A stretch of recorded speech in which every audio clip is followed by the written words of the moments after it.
This is the Can Crushers Wrestling Podcast. The following contest is scheduled for one fall. Let's go nuts! It's Jimmy Nuts! Right out of the door! With your hosts, Mark Martinez.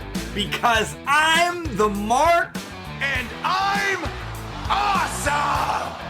The Guru. Today I'm going to break it down for all you simpleton sweat hogs listening out there in Can Crusher Nation. I don't mean to come out here week after week and toot my own horn, but toot. And the English Professor. It is I, the English professor from the County of Kings, speaking the English of the Queen.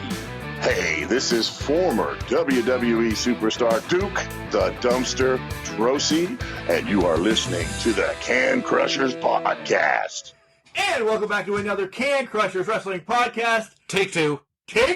Somebody forgot to plug in the mic, and I didn't like the audio that we were getting from the normal computer. So Mark the Mark is your host, and just a little bit behind the times today.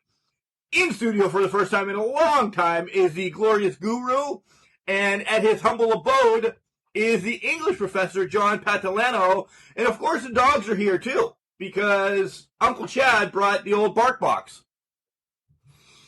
They got their toys. They're actually going to have a couple more. This is build up, since the last time I'd been down, so they'll probably have a couple of more next weekend. Mickey's happy and being a whore with the toys already. Right? So... Oh, he got the squeaker. Oh, so from the first recording, there was no squeaker. So we might not get the squeak the whole time. Good. John, how's your cat? I thought that the squeaking was, before I knew that the dogs got toys, I thought maybe it was Chad just squeaking in the background. Well, no, that wasn't him. You get older, couple year or a year older now. Yeah, a couple of years. I'm like fucking dog years. I'm aging now, I guess.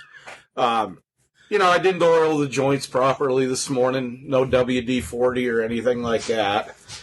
So, the second take's going to be so much more fun. Definitely. John, so yeah, the dogs will be joining us today. There won't be squeaking on this part of the show now, but the first part, if you listen to it, there was. But they're not going to be able to listen to it. Right, because I already deleted it, because I'm an idiot. Yeah. So he wrecked it that fast, Miggy. Yeah.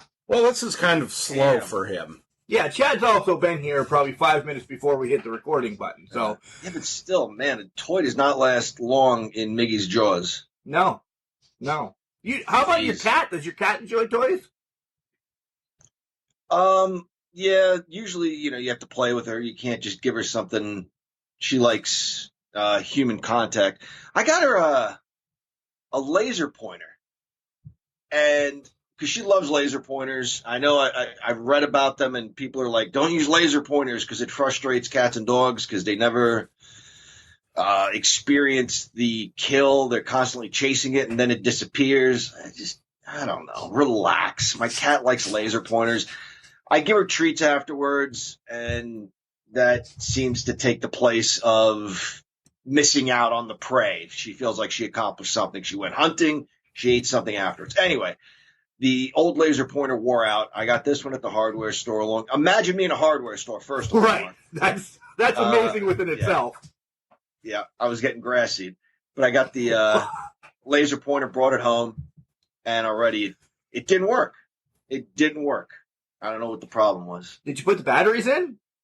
The right way? Yeah, like it just came as it was. I mean, it didn't come with. But sometimes, I'm not being, did you put, there's a pull tab sometimes so the batteries can connect. Did you pull that pull tab out? I tell you what I did. I gave it to my wife when it didn't work. And then she confirmed that it didn't work. So he fucking broke it and then gave it to her. Yeah, right. Right. Yeah. So a lot going on here on Can Crushers. This past week, I was all over the place passing out flyers, and I'll get to that, and we'll talk more about Ballpark Brawl here in a minute. But we also have a ton of interviews set up this past week that we did, and I had some umpiring games. Like, this was an action-packed week for us as a show. I still got all of wrestling in, plus something I can't wait to talk about in the third segment. And you guys are going to... Can't Crusher Nation, along with you guys, Chad and John, are going to think I've lost my mind. So there's a big teaser. That's not true. We know you have. That's legit. That is legit. But let's talk about Ballpark Brawl. It's less than 2 weeks away, June 19th in DuBois, Pennsylvania.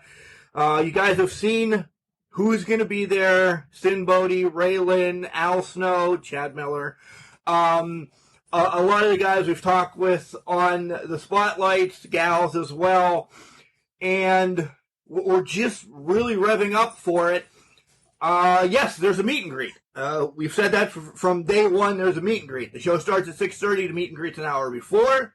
So I asked this because as I was putting posters around Clarion, DuBois, Brookville, all over, somebody's like, hey, I didn't notice. I had these for about a week. There's no time on the posters. So, yeah. So then I go online and also look, because ballparkbrawl.net is where you can buy the tickets. It's not there either. So I instantly jump on Chad. I'm like, he's like, you've been passing these out for a week now. And he's not mad. He's like, oh, shit. And I'm like, that's what happens when you just continually do something. I looked at it the first day I got it. I'm like, oh, these are sweet posters. Not really looking over anything, just looking at it saying, will this draw my attention? It did. Well, it's 6:30. And the meet and greet's an hour before, and there's a lot of cool stuff that's going to be happening down there, along with meet and greets and raffles and so on and so forth. So, no, we're not giving away a meet and greet for Al Snow, people, so don't worry. Well, does anybody want to meet him? Well, we want to make sure that we want to make sure it's going to be like, oh, we get to meet Al Snow. Well, they're winning our $3 for our tickets. Right. You know, they don't want to do that. You will get to meet Raylan, Vicious Vicky, Notorious Mimi, Lady Frost, Sin Bodie, Cash Flow, Mr. Pectacular, all those guys and gals. I know people, so I met Al for free one time. Do you know people? Mark introduced me. Oh. I know you. Oh, yeah. I went up to his table, and he said hi to you, and he said, hey, this is my friend John, and I shook Al's hand. Nice guy. Yeah, I met him for free. Yeah, he... You know, you ought to be glad that he's that type of friend, John, because this is what the fucker does to me at WrestleCade. We go up to Al's thing, and he talks to Al for about 10 minutes, and he gets Al's book and has him sign it and everything. Okay, we'll talk to you later. It's like I wasn't even fucking there. I'm like, that's a dick move. Oh, I didn't realize you never met Al. Well, when the fuck am I going to meet him? I don't know. I forget things. So posters are out, and you'll be able to go on, and they're working on at least putting a date on the website to get that set up. But we'll be there for that. I'll be there Friday for baseball, taking off work. I'm excited about that, to call baseball games all Friday. Saturday, we have lots going on. Get to partake in some beverages afterwards. Sunday is Father's Day, so that's pretty exciting. I'm excited that you'll be back up in this neck of the woods, and Chad will be down there. Bringing your boys and everything? Yes. Yep. IWC turned into two people versus... Oh, wait, we're still on Al, aren't we? I'm never on Al, but... No, never mind. Yeah, well, okay, so we moved on. Sorry. Yeah, boys decided they wanted to go, so now it's going to be 4 of us. Vinny told me, he said, you embarrass me, so I want to be around my brothers. He just doesn't like me yelling at the wrestlers and shit. So he's growing up big time. Oh, yeah. Shit, we forgot something.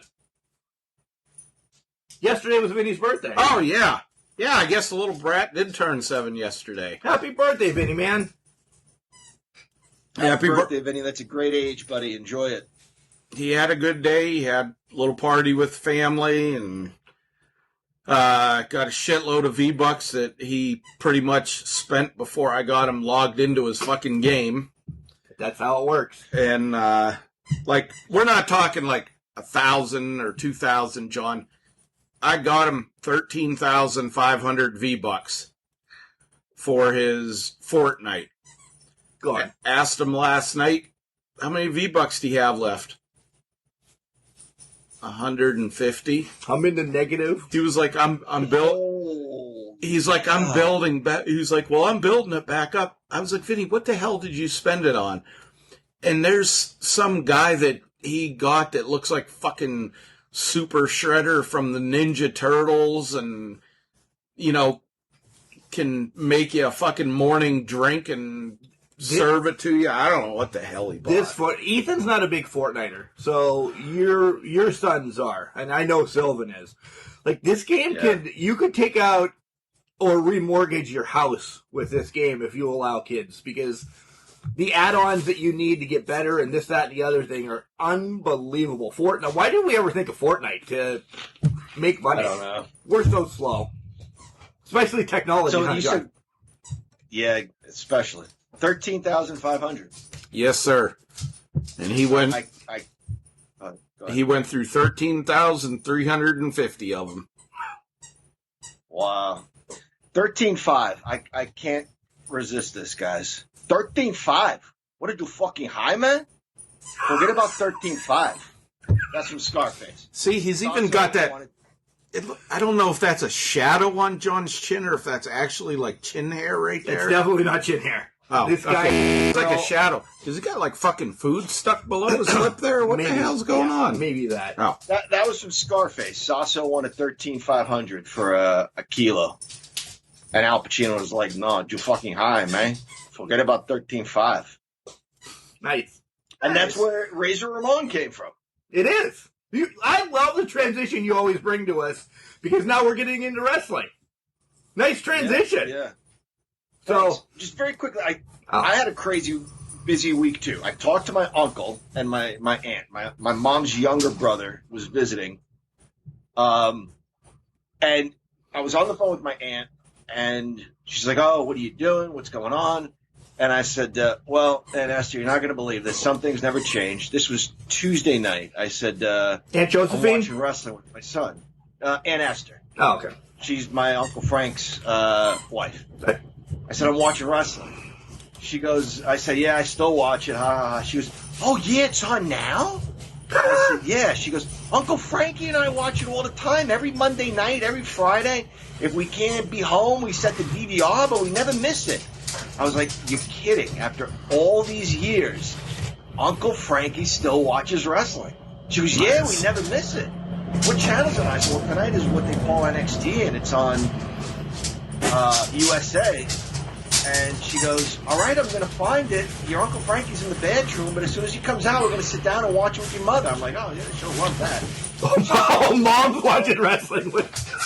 Yeah, Mom's watching NXT. She goes, I know. She goes, the storylines are ridiculous. Nobody fights for those reasons. She goes, but the athleticism is great. I know they're not trying to kill each other, but we love the matches. I was like, holy cow. 40 years that I've been a fan. Uncle Frankie's been a fan that entire time. And before, to the days of Bruno. He was one of my uncles that would go to the Garden. Do you think we could get Aunt Esther to come on the show for like a weekly recap one time? I mean, you did a great impersonation, but maybe we could have your wife go over and set up some Skype or something there at some point, and we can Skype her in, because that would be great to have Aunt Esther, at least to cover one show, Raw or SmackDown or something. That would make enthralling conversation, I'm sure. I can't even do her accent. It is absolutely the thickest Brooklyn accent I've ever heard. Is it like as bad as what was her name, Marissa Tomei and My Cousin Vinny? Yeah, it's along those lines. Yep. Oh. And then my Uncle Frank, if you guys ever listen to mob recordings of Donnie Brasco and Lefty Ruggieri, they're on YouTube. They're fascinating. He's got like 6 years worth of recordings. My Uncle Frank sounds like Lefty Ruggieri. The guy, another Al Pacino reference. The guy he played in Donnie Brasco. He does. This is awesome.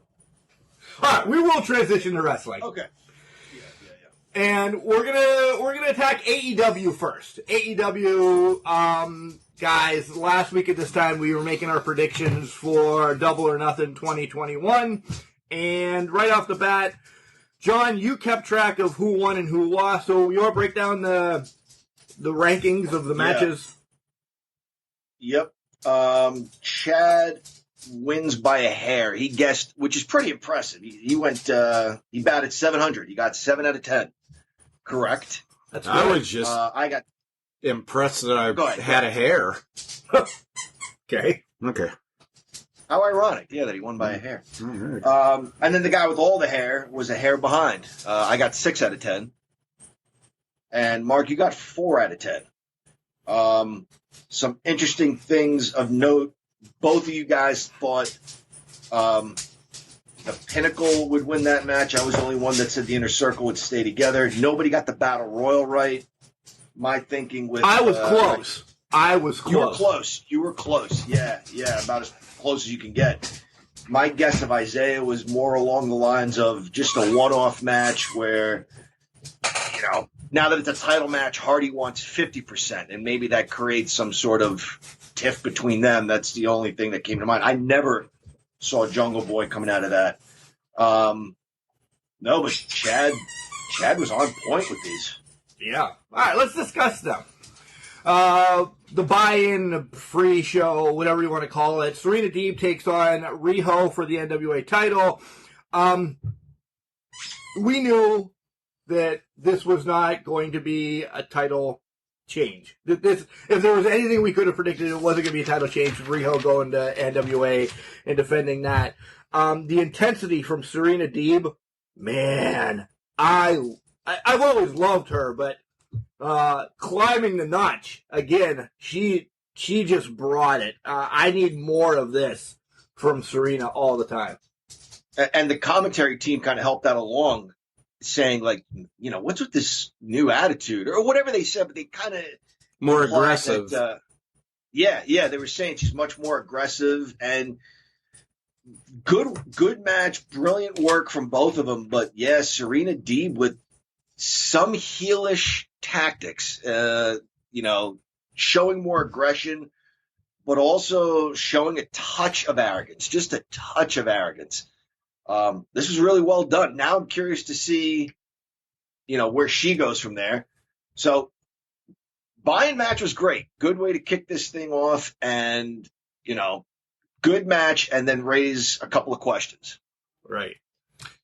It's funny we're talking about Serena Deeb right off the bat with AEW.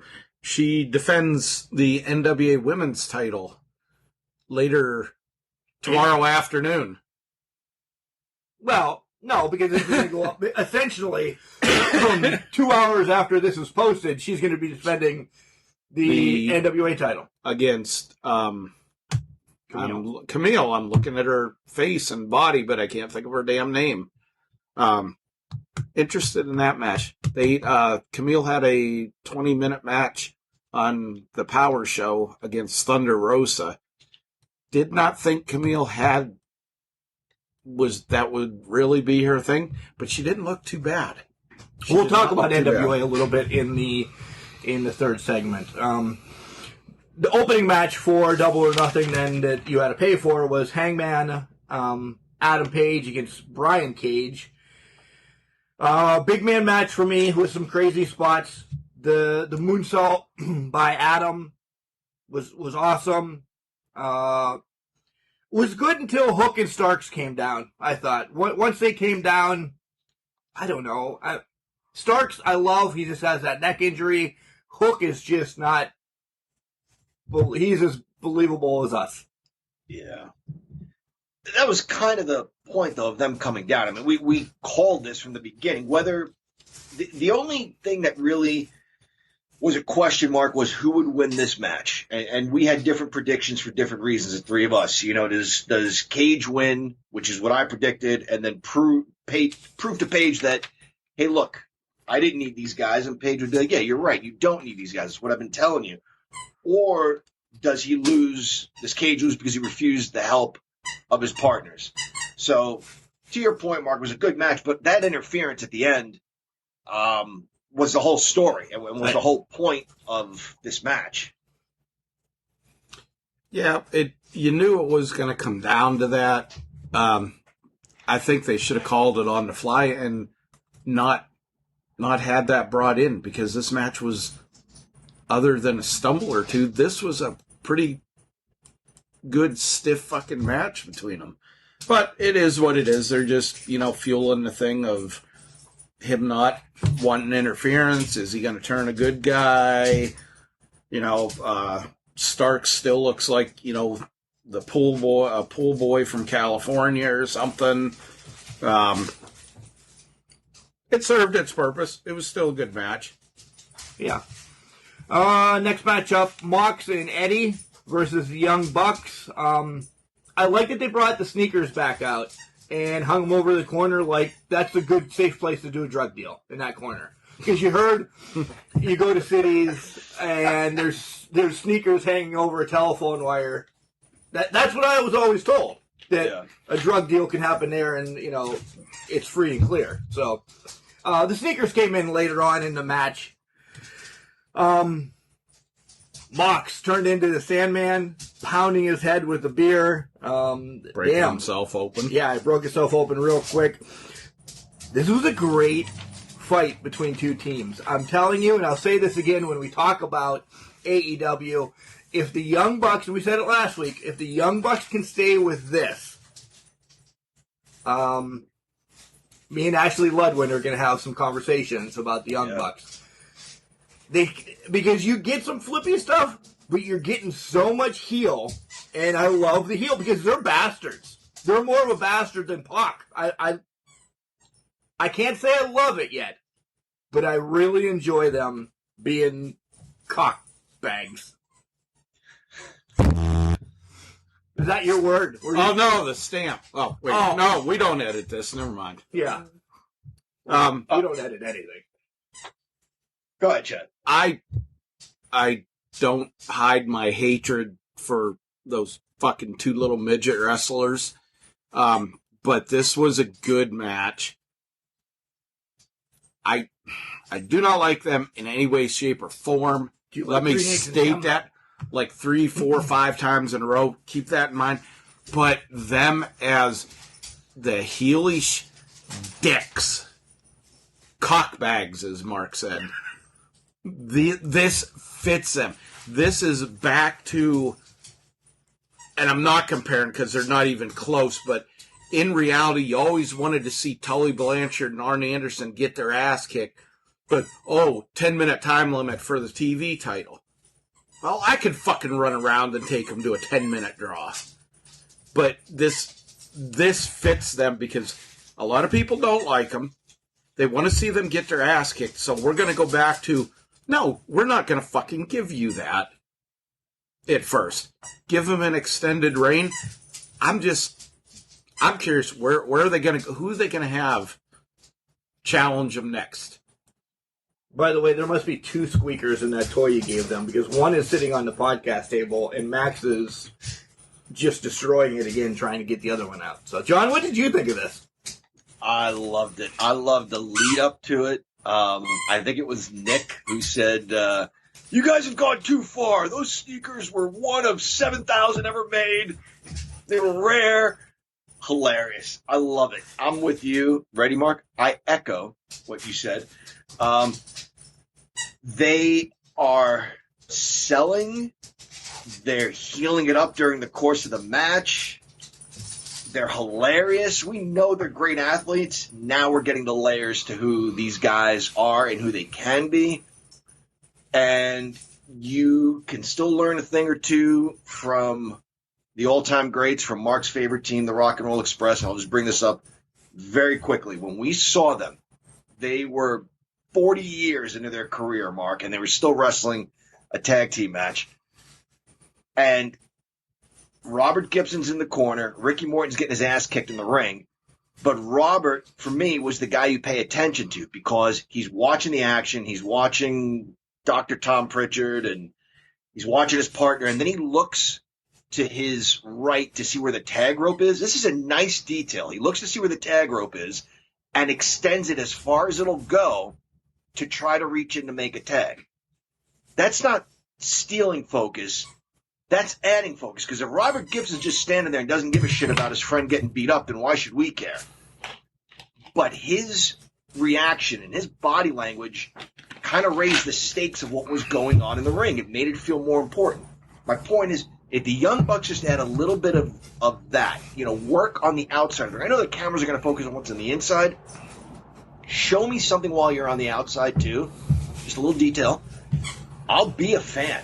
I will, because I like what they're doing. I will be on board. The detail and making things feel more important. And I don't know, John probably hasn't watched this. We were obviously there. I go back and I think of Tommy Young as the referee, outside referee at the Crockett Cup when we went to it. Kicking the ropes, checking the ropes for, to make sure they're tight, checking the turnbuckles to make sure they're on, giving, the announcement instructions. It gave it a different feel. Yeah. I mean, at that point, you could have your favorite between one or the other, but you're like, this fucking shit's about to hit the fan. Yeah. Little things like that. Yeah. And that's unfortunately, that's lost. That's so lost because now you can come in the damn ring whenever you want to in a tag team match. They've toned it down, but nevertheless, there are times you can count to 40 when everybody's in the ring and they're coming in whenever they want. The tag rope almost doesn't even mean anything anymore. But I think it's a nice detail. This was my one complaint with this match. It went both ways on both teams, but more obviously with the Young Bucks. Fucking 5 count. Yeah. Toss them. Do some. Break up the count by grabbing the guy by the hair. How many fucking times did we see Tommy Young or one of the Hebners or whatever grab Pee-wee the guy by the fucking hair? Yeah, and then they push Pee-wee, and then Pee-wee pushes them, and they take a bump out of the fucking arena. You gotta enforce that a little bit more. When all 4 of them are brawling and stuff like that, I can see a little bit more leeway. But like at the fucking end, when they were giving Moxley those shitty fucking looking knees, which were really bad. Yeah. I seen a fucking production guy with a Fox's Pizza menu ordering fucking Billy Gunn reformed, the Guns with Bart, the fucking tag team. Jesus. There was a lot of shit fucking going on. Just gotta, pay a little bit more attention to detail. Next up is the Battle Royal. John gave a spoiler. I didn't think there was anything special from this Battle Royal. Of the 3 that we've seen of the Casino Battle Royals, I thought this was probably the weakest one. I still like the concept. I do. It's a Battle Royal / Royal Rumble type deal thing. I was almost right on Christian, and then he let me down. So where I've been saying I'm not on Christian yet, I'm like, okay, he's going to come out run the gamut, and he's going to be the number 1 contender for a one-off or whatever. In mid-match, I said, nope, he's not winning this. He's going to start a feud with Hardy, and we see that excels a little bit on Friday Night Dynamite. Didn't see Jungle Boy winning, and didn't see Leo Rush being the surprise. Boy, I was wondering if there was ever going to be anything go as a bigger fucking flop than their, cheap sparklers ring blow up thing that they had at the last pay-per-view. Leo Rush come out, and I was like, I'm fucking pumped. I'm like, fucking Daniel Bryan or Samoa Joe or fucking Danhausen or somebody, fucking anybody. Leo Rush, and I was like, what the fuck? But he was like, what, Dad? I said, do you know who that is? He was like, no. I was like, exactly.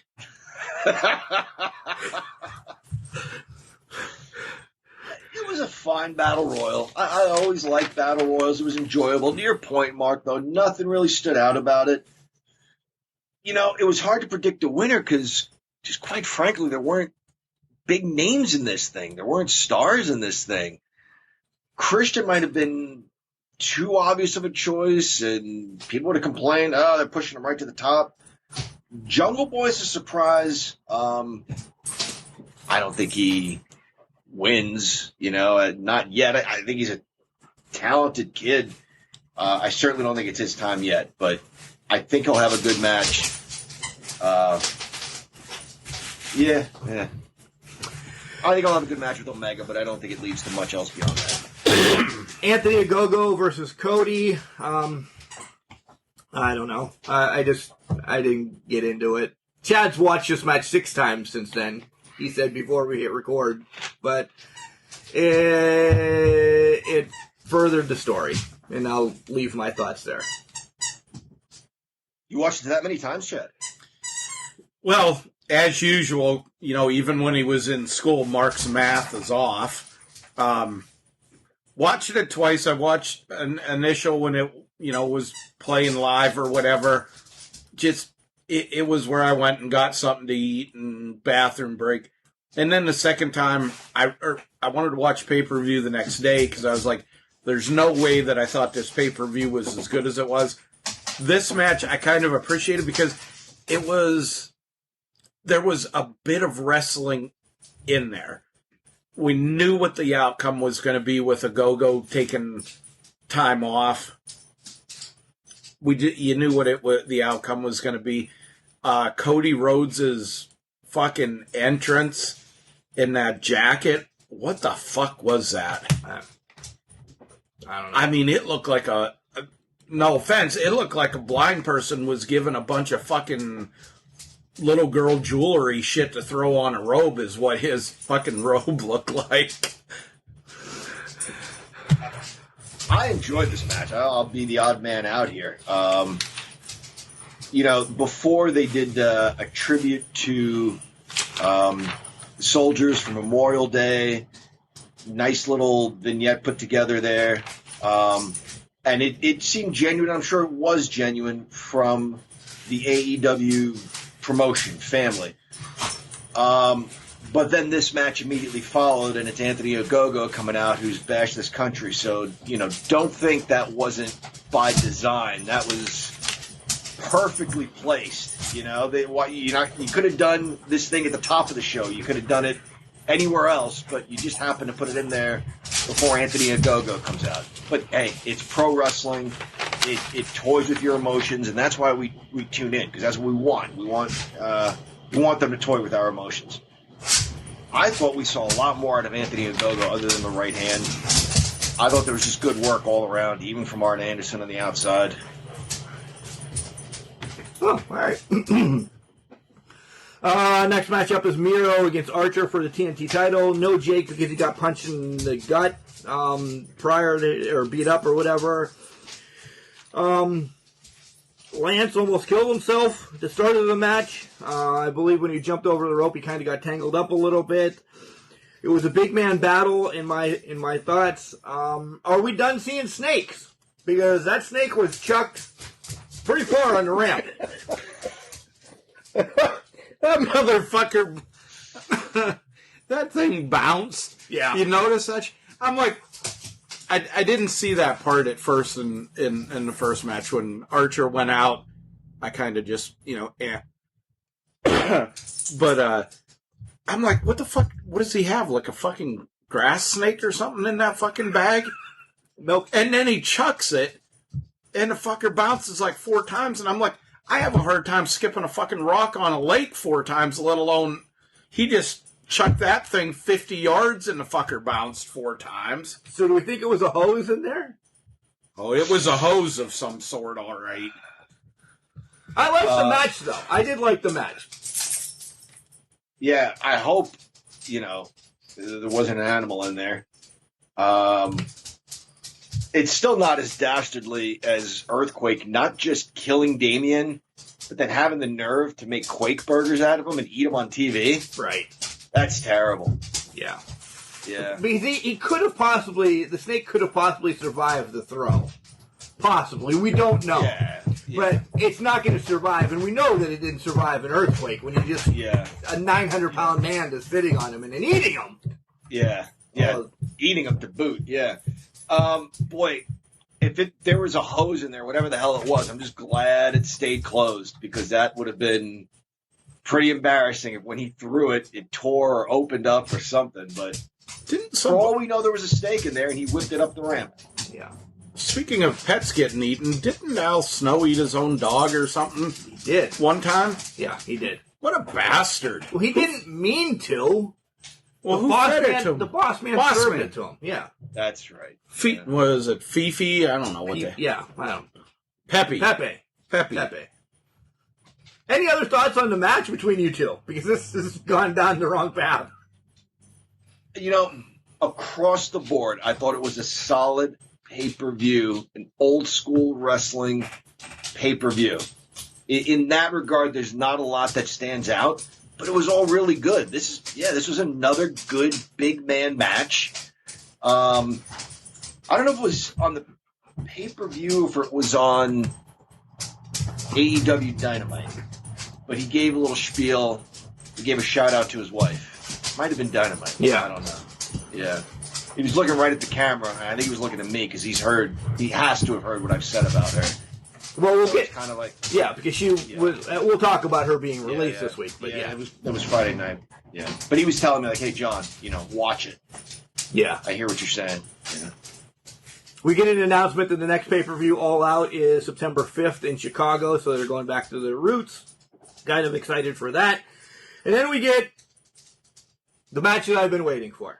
I'm ready to go. This is awesome. It's Shida against Britt for the AEW Women's title. And this has moved up to Match of the Year for me. This was awesome. I loved everything about this match. We always give Britt love.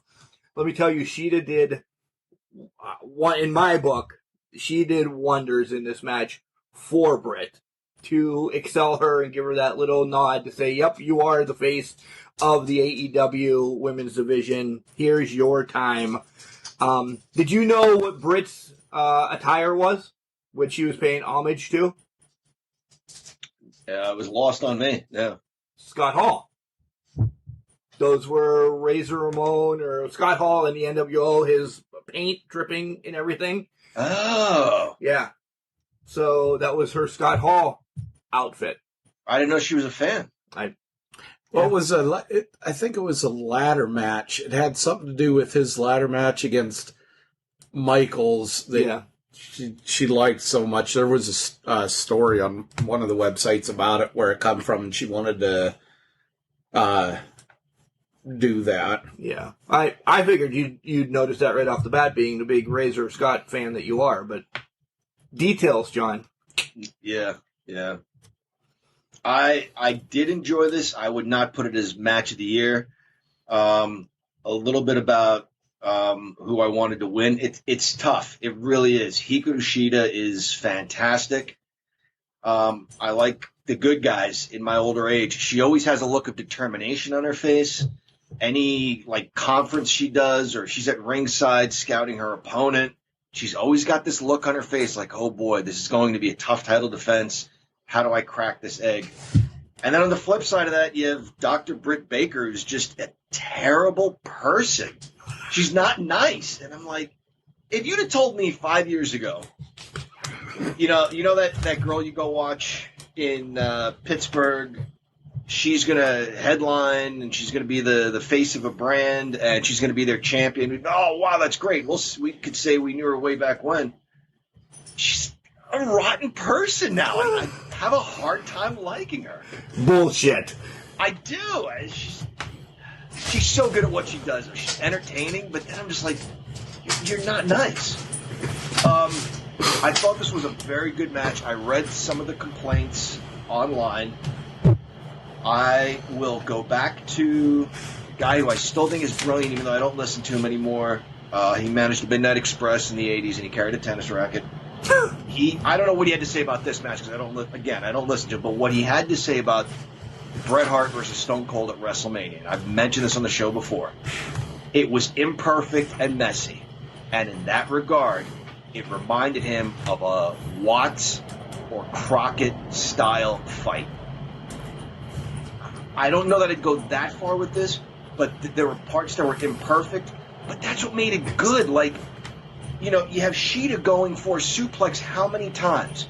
Guys, if we're to believe these women are fighting, you don't need some tremendous reversal or block.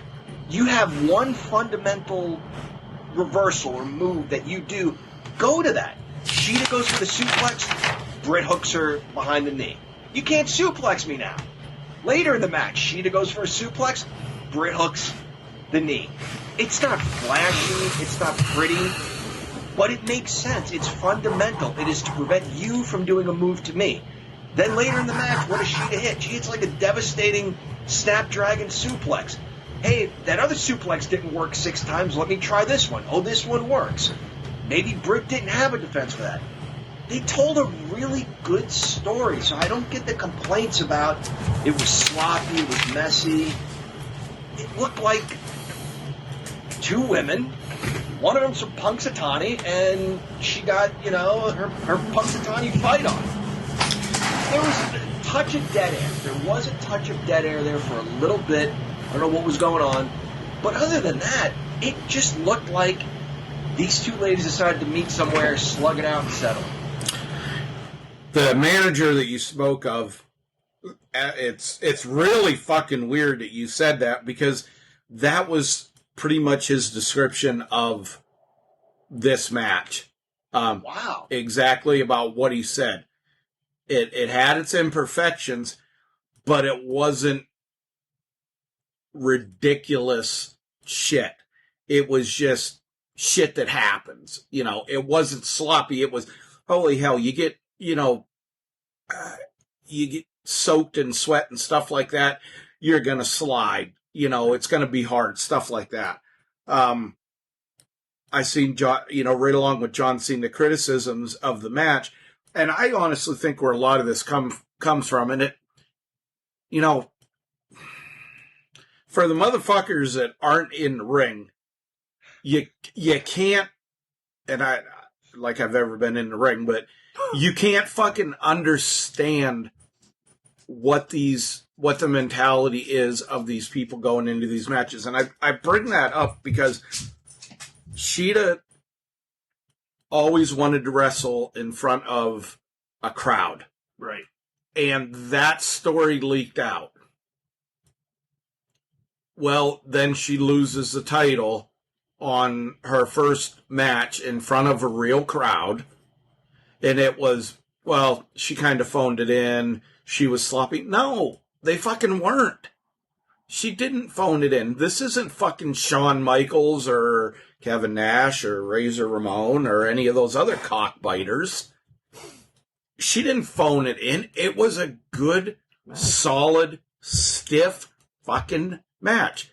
And, I think we may have to talk about suspending John from the show for a couple of weeks, because Britt is such a sweetheart.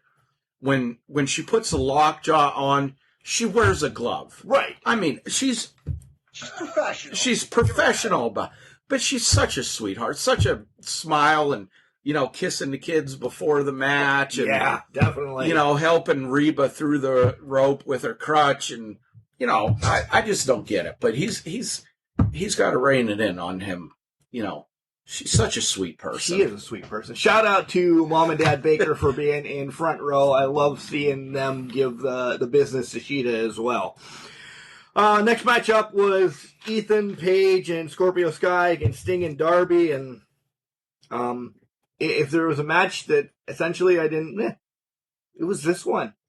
The build-up wasn't there for me, and I might be the one. This one did nothing for me comparative to any other match. Still good, but I don't know.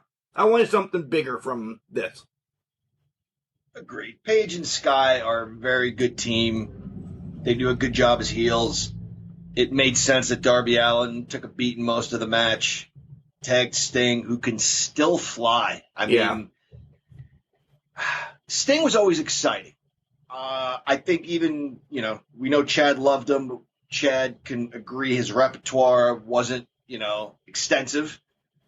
He still did his stuff just as well last Sunday as if it were 1988. He really looks like he hasn't missed a step. Yeah, that was, like I said, this was a filler match. I didn't expect a ton out of it. but Sting did look good.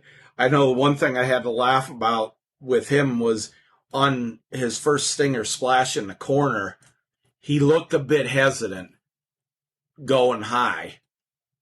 And then when he spun around and did the second one, he fucking damn near did the Harley Race fucking Over the top. Knee, knees to the chest, whatever you want to call it, body press or whatever. But holy shit, he looks, for his age, he looks in great shape. You can tell that he's dropped weight since he's been in AEW. This is good. He's not phoning it in like people say. No, he's just there for the contract and that. But it actually wasn't too bad. Triple threat match for the AEW Heavyweight Championship. JR was stuck on Echo as everything was quicker than a hiccup in the next, 3 matches. He said that, no, 2 matches, sorry. Quicker than hiccup. He said that a ton. And it started to grind my gears, as Peter Griffin would say. Not being emotionally invested into this match, I enjoyed it. I really did. At one point, I thought either Pac or Orange Cassidy was going to win. And then they did the right thing. They kept the heat on Omega, and they pissed us all off.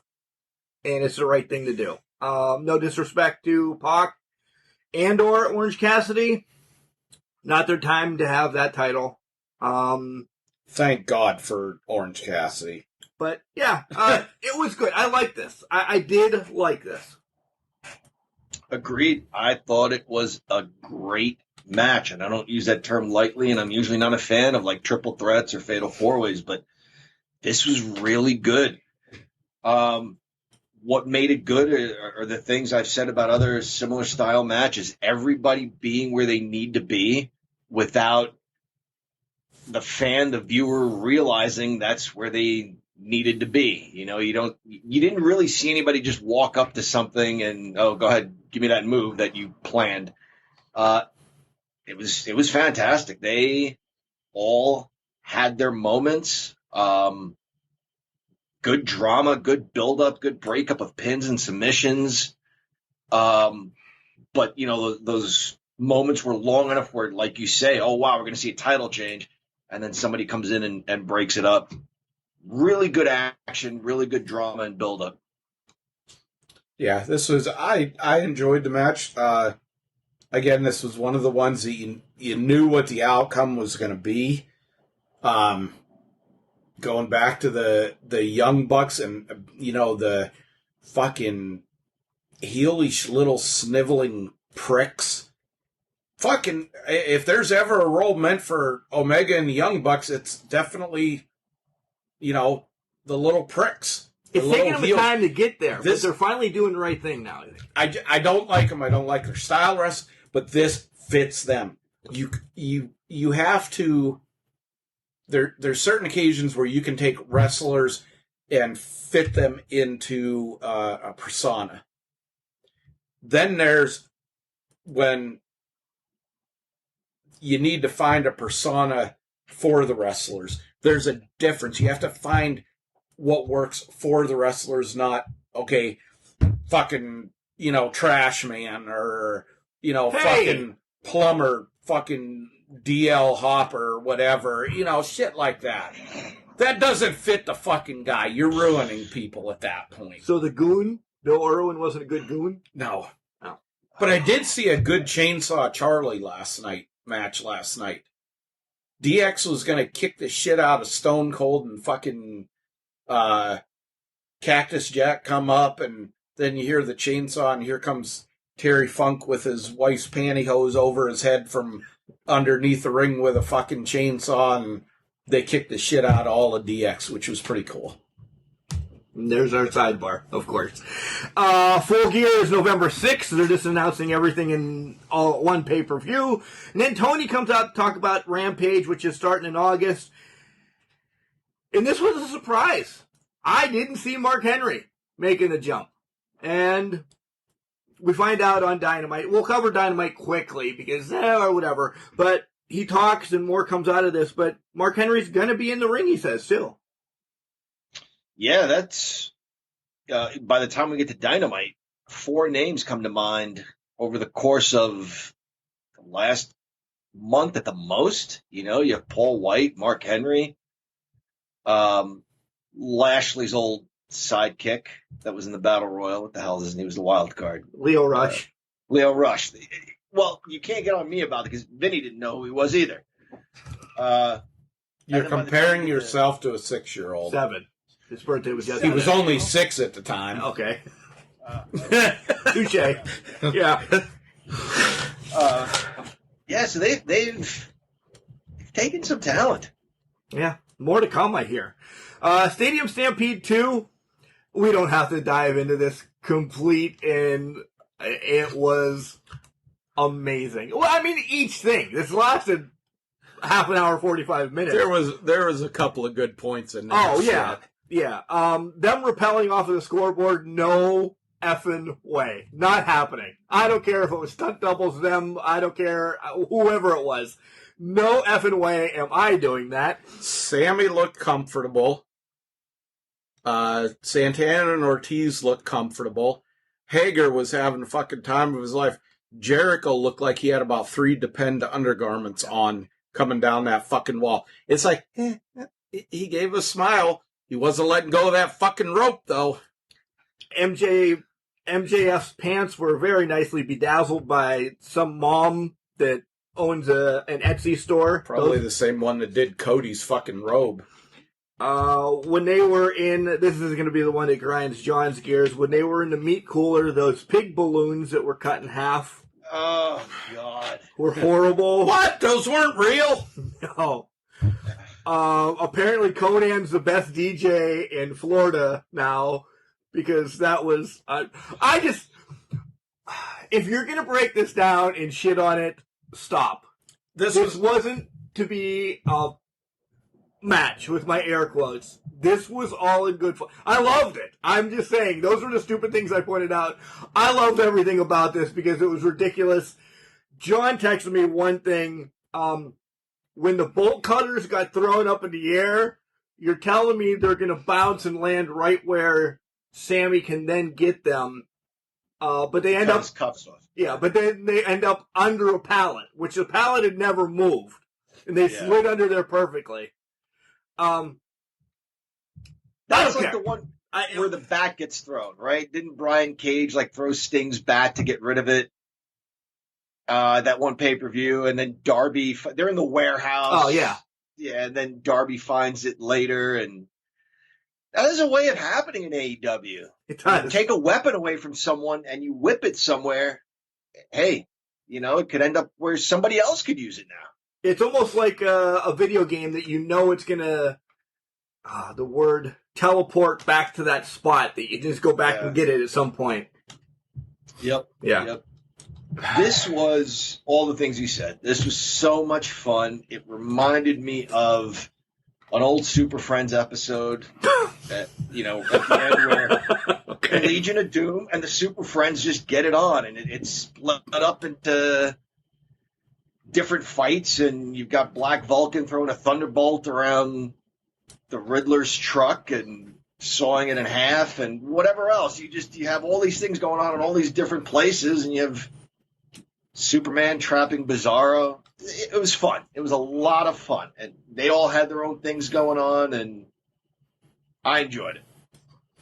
I thought it was great. I was laughing. The Urban Meyer shit in the conference room.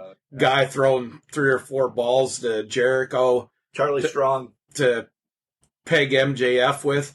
And first one, he hits him in the gut, and then MJF doesn't cover up, and he gets fucking hit right in the nads with the second one.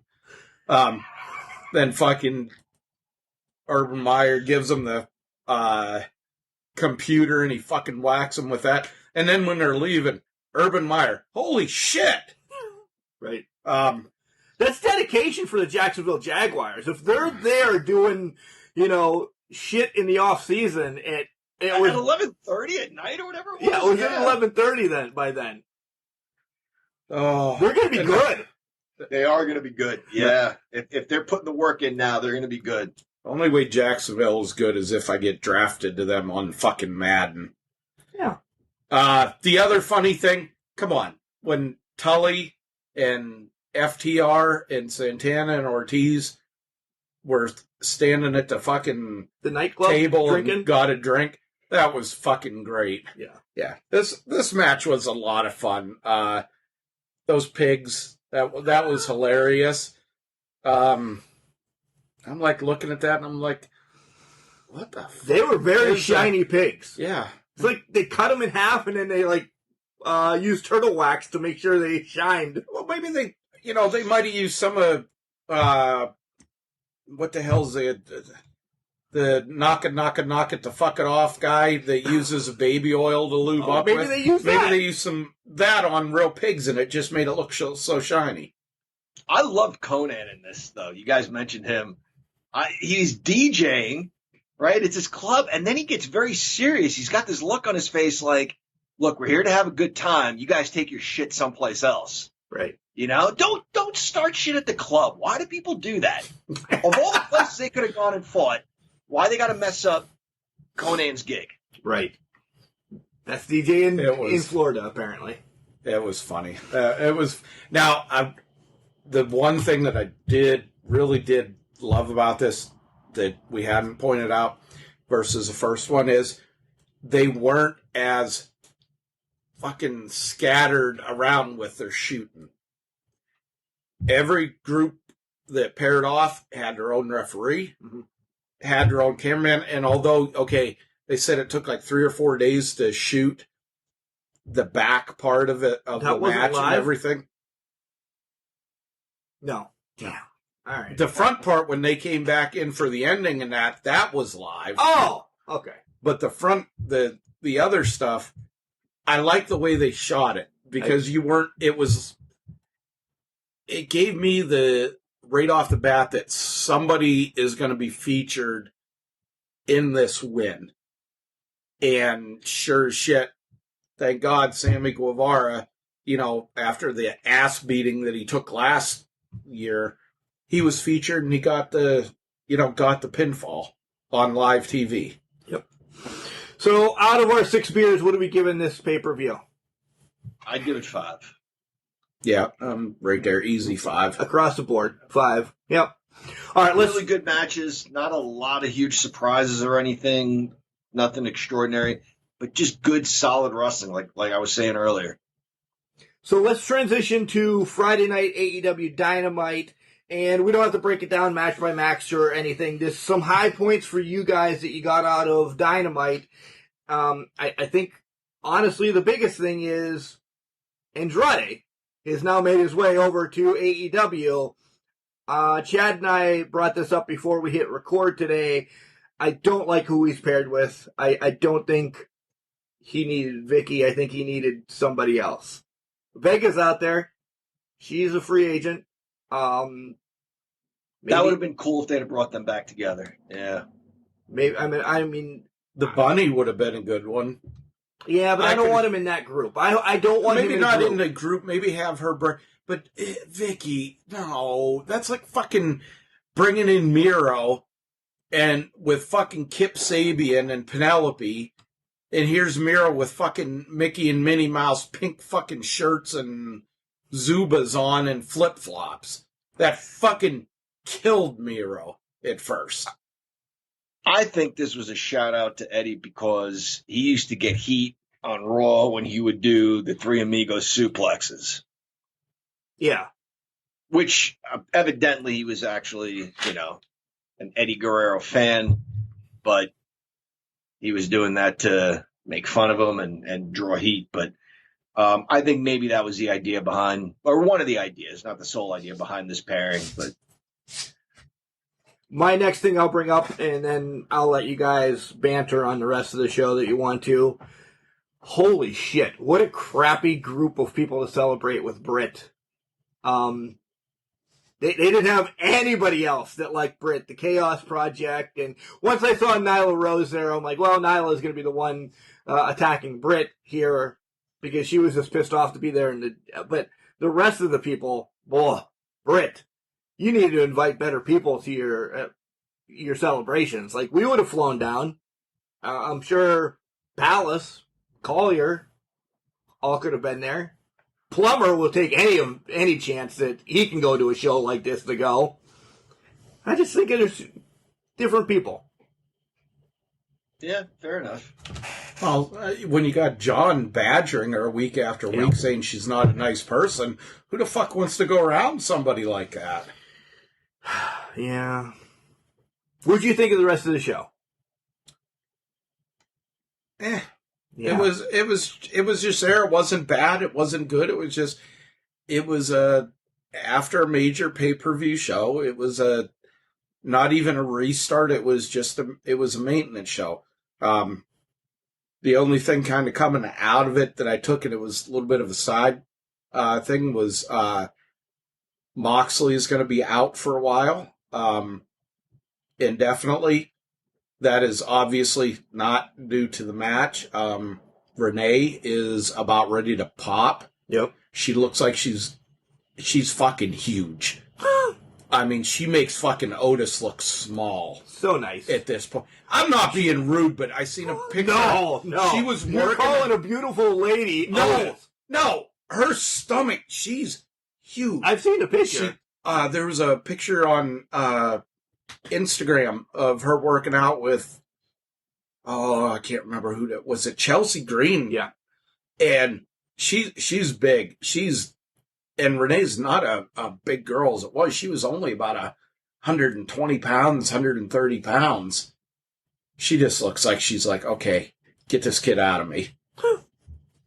John? I thought it resembled a pay-per-view and that it was a solid wrestling show for the most part. I liked Red Velvet versus the Bunny. I thought that was a good match. I think we need to see more of both of those women. What's his name? Lee Johnson? Cody's Shoddy Lee.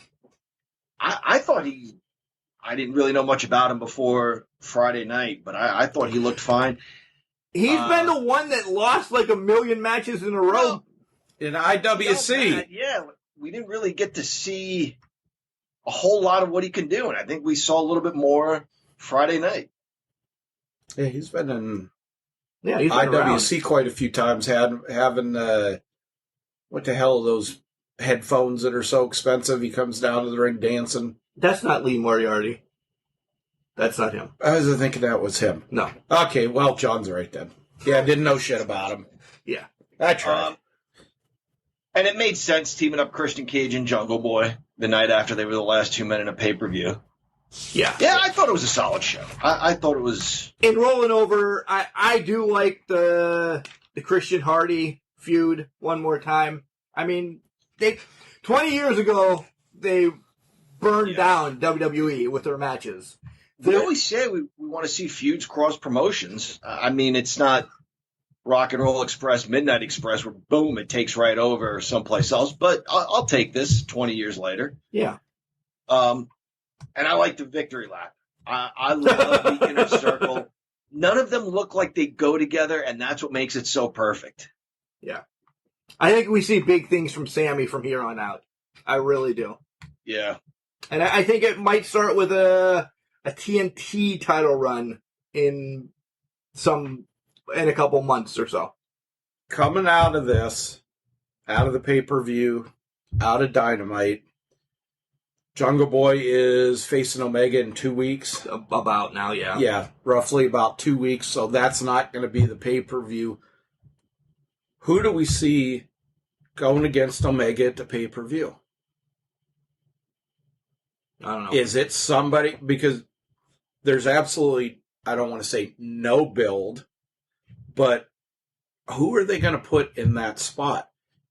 Is this where they bring somebody in? Possibly. Because you got to, how many fucking people are out there now? That first batch of people are cleared to sign. Yep.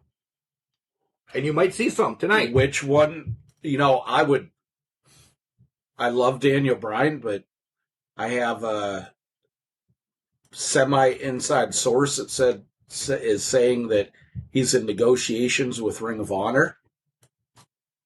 Bring in Samoa Joe. That would be huge. All right. Hour and about 5 minutes in here. It's time for a break, so we need to tell you about Collar and Elbow. I'm sure Collar and Elbow is going to be represented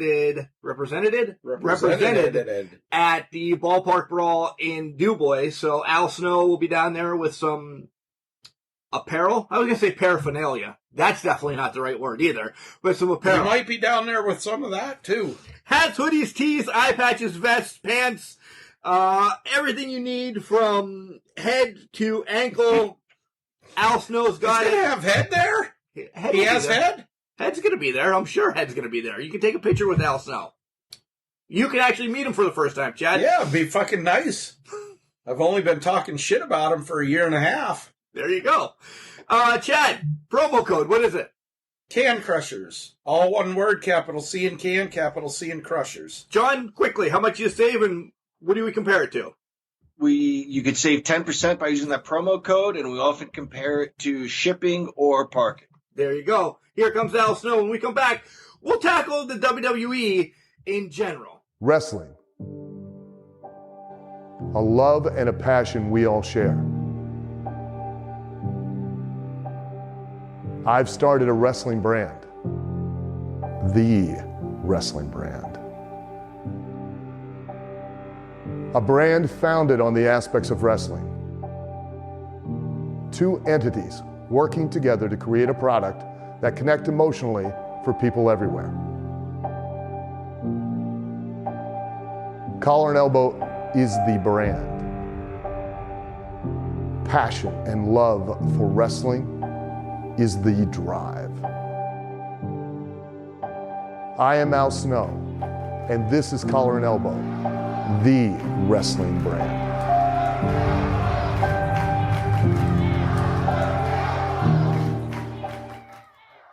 Hey, this is OVW announcer Stephanie, and you are listening to the wrestling podcast, Can Crushers. And welcome back, Can Crushers listeners. It is I, the English professor, joined by Chad the Glorious Guru and our host, Mark the Mark Martinez. We just heard from Al Snow over at Collar and Elbow. In this segment, we are going to discuss NXT that was on Tuesday night, as usual now. It's new night. Pretty good show for the most part. It kicks off with a triple threat match. The winner's going to be the number one contender. It includes Johnny Gargano, Kyle O'Reilly, and Pete Dunne. Excellent match. Excellent match. Once I saw the ending to this, I thought, this is a lazy way out. All right, spoiler if you haven't seen it. Adam Cole comes out and beats the crap out of everybody single-handedly. So it's a no contest. Chad just did double fist pump, so he's happy. A no contest in a triple threat match. I thought there were no rules. But anyway. And then once that's determined, you see this coming a mile away. We're going to make it a 6,000-man match and throw everybody in there. I don't know. Call me old-fashioned. I wanted to see one person win this match, and the winner of that match go against the guy from... Cross. Cross. I was wondering when he was going to lose his Scarlett's significant other. That's what I was going to say, yeah. All joking aside, would have liked to have seen a winner, but this fits because Adam Cole's such a bastard. I shouldn't say that because then I'll sound like somebody dogging that sweetheart from AEW all the time, which just happens to be Adam Cole's girlfriend. He's just a bastard, and this fit. This is going to give him and O'Reilly, chance to beat shit out of each other. Johnny same face will probably take the fall in the fucking match. It's just something different. I liked the beginning of this match. Okay, I did. I really wish when they would do the picture-in-picture, the commercial was smaller compared to the wrestling, as we just got an update. I'm sure that was going to be all over the place, but nonetheless. I wish the picture-in-picture was a little bit smaller because I want to watch a wrestling match. I could give two shits about the commercial. Okay? I bitch and moan about that. I like that Adam Cole came back this way. I did. I agree with John, though, that I think it was a little bit lazy.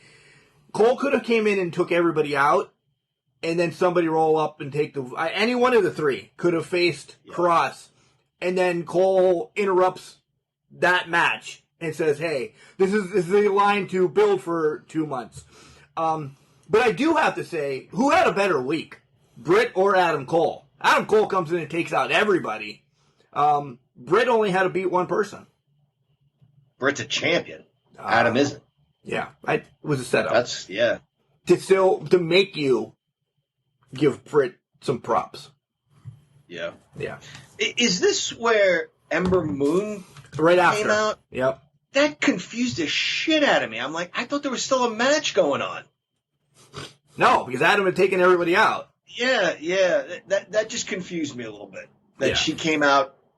It's almost like someone said to her, hey, there's no match or whatever. She was watching and thought, oh, nobody won. I'm going to use this time now to run out and make my statement. It just seemed oddly placed. Well, the whole beginning, the match itself was good, and then there was like wonkiness because she came out and then they went to a break, and then Adam walks by again right after other things going on, and you just see like a major transition of everything going on. I don't know. What else do you? What else did you guys like about this show? The tag team match at the end was great. I thought it was a really good match. Yeah, thought we were going to see, but it was a really good match. As far as TV matches, weekly match, I have to give it a pretty damn high mark. Probably, if we're going 4 stars. No, probably, we're beers. We're going beers. We're going beers. Are we going a 6-pack? Yep. I would have to give it a 5 beer main event. Yeah. You talking about it, the tag team title match, MSK and Legado del Fantasma. Yeah. I am going to go in the complete opposite direction. Wow. Hated the shit out of this match. I hate MSK. Why are you doing zero dinero right now? I don't know. Okay. Dinero. Because he knows I hate it. I know you hate it, but I hate MSK. Take your 6,000 flip, no selling, false finish bullshit someplace else. I hated it. I fucking hated it. And those are the only words I can find right now. You made, and I like Legado del Fantasma, but you made them look weak. You mean to tell me a dozen boom fucking moves can't put that guy away? Not one of them. 1, 2, the shoulder comes up. And then one move is enough to put Joaquin Wilde out. You made Legado look weak. They lost cleanly, which is okay. But they wore out their repertoire on these guys and couldn't put them away. I did not like it. It's a step backwards. We've been getting good tag team wrestling from NXT and AEW. This was a step backwards for me. I was in the middle. I know you're both going to say, what a homer. I was in the middle. I thought at one point we were going to get new tag team champions. But what we have bitched about in the last 6 months about the Young Bucks, MXK has become the Young Bucks. They really have. And that's why I was not high on them in the Dusty Classic or them winning the titles or anything like that. It almost seems like this is a WWE brand are chasing the Young Bucks again now. Yep. And it's MSK being the Young Bucks. Other things I liked, Kushida against Carmel. His last name is Hayes. Well, the thing is, you have Wade Barrett say you may know him as whatever his name was, but now he's Carmelo Hayes. What was wrong with his old name? Right. That you got to give us a name that Mark can't pronounce. I liked him though. Besides his name, I liked what he did. Kushida's just, I would watch him fight a piece of paper. I really would. Yep, I was going to say, he's just on a different level. Carmelo Hayes was fine, did nothing wrong. You just almost can't compare anybody right now to Kushida.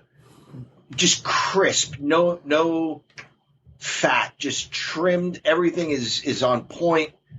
If he was operating at a 10, Carmelo Hayes was operating at an 8.5. Just, that step and a half behind him. That's not to say I didn't think the kid was good. I thought he was, but Kushida's just something else right now. I got nothing on this one. You got nothing on this one. Do you have anything on LA Knight and Jake Atlas? Because Cameron Grimes is going to be the one, spoiler, going with the $1 Million Man. I see it. Yeah. I see it, and I didn't think it was going to be that way, but the $1 Million Man is going to be the one who's like, all right, kids, I've shit on you enough, and you do have money, not as much as me, but maybe if you come with me, you'll get to be the $1 Million Man at some point. And I think it's Grimes against LA Knight for the $1 Million Championship. Yeah, it's going to go that way. I think it's going to be LA Knight getting it, though. He alluded to that, too. Ted DiBiase did in the interview afterwards that maybe he was wrong about Cameron Grimes. I think I hate to say this, I think he messed up that promo that bit. But anyway, yeah, he got his point across. To your point, Mark, I think, that's how he'll align. The match itself, I remember seeing an interview with Shawn Michaels where he talked about, I think it was in Watts' territory. He was a young, super fresh babyface against Ted DiBiase, and they said, you're going to get these 3 moves in, and that's it. The rest of the match, I'm going to beat the crap out of you. I wonder if Ted DiBiase kind of, had that conversation with these guys and said, hey, here's something I did a long time ago, see if it works for you. Because for the most part, you had LA Knight dominating this match with just a couple of pieces of offense. I did not see him getting pinned. That blew my mind. Yeah. This seemed like... Go ahead. No disrespect to Jake Atlas. I just didn't think he was picking up the win. It looked like that Ted DiBiase-Shawn Michaels match where he dominated. Atlas gets a few moves in, and then ultimately LA Knight wins. But Atlas does get the win with the help of Cameron Grimes. Chad's nodding. He's got nothing. Anything else on NXT for you, Chad? No. I didn't watch that much of it, to be honest with you. It was mostly I went in cheaters. Oh, cheaters. John? Zoe Starks looks great. That's it? I'm trying to remember if she was in the tag team. Yeah, they challenged for the championship. Yeah, with Zeta. Yeah. With Zeta. Yeah, Zoe hits hard. She does. Yeah, she's got some stiff forearms and clotheslines. That's good to see. I love it. Like I said, I'd like to see the way girls, women, hold these titles for a while. I think this needs to be the longer run because the first tag team held them for 30 seconds. The faces got them for a couple months, but I think these guys need to hold them and do their dastardly ways and be the main of the way for a while. Gargano's always going to be NXT. Austin is getting built up, but I think the women need to shine a little bit. Yeah? Agreed. Yeah. All right. You want to see a quick transition? Raw and SmackDown. They're grouped together this week because they're that great. And then we'll talk about what else went on in WWE this week and some predictions maybe we have out of that. Now, don't everybody pound the doors down to talk about what happened on Raw or SmackDown. Give a shit less on either shows. Roman Reigns has just shown how comfortable he is in being a bastard. I'll take that. He's doing a fucking great job. The only other thing I seen, you shared it, but Sheamus was injured week before by Humberto, who shouldn't be in a match ever, Carrillo. Busted up fucking nose and everything. He's undergone surgery. Let's see how that affects him. Not WWE, but forgot to mention Joey Janela is out for a while. We're not even there yet. We're still on WWE. That's AEW. Oh, now Janela hit Adam Page and bloodied him up pretty good 2 weeks ago. Being irresponsible, Page kind of gave it back to him, and now Janela's out for a while. On the shelf. On the show. Your turn to run. Boy, yeah, last week I said Raw was my favorite show. I'll stand by that. It did not take long to go right back down the tubes. I'm trying to think of a single thing that stood out about it. And what stands out is that somehow, mysteriously, after getting shredded by zombies, The Miz is back on TV as if nothing happened.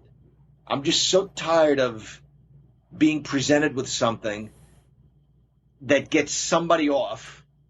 They made reference that he stinks, though, the whole time. Okay, well then. Realizing it's the dumbest thing they've ever booked since the last dumbest thing they've ever booked. And then just pretending it never happened.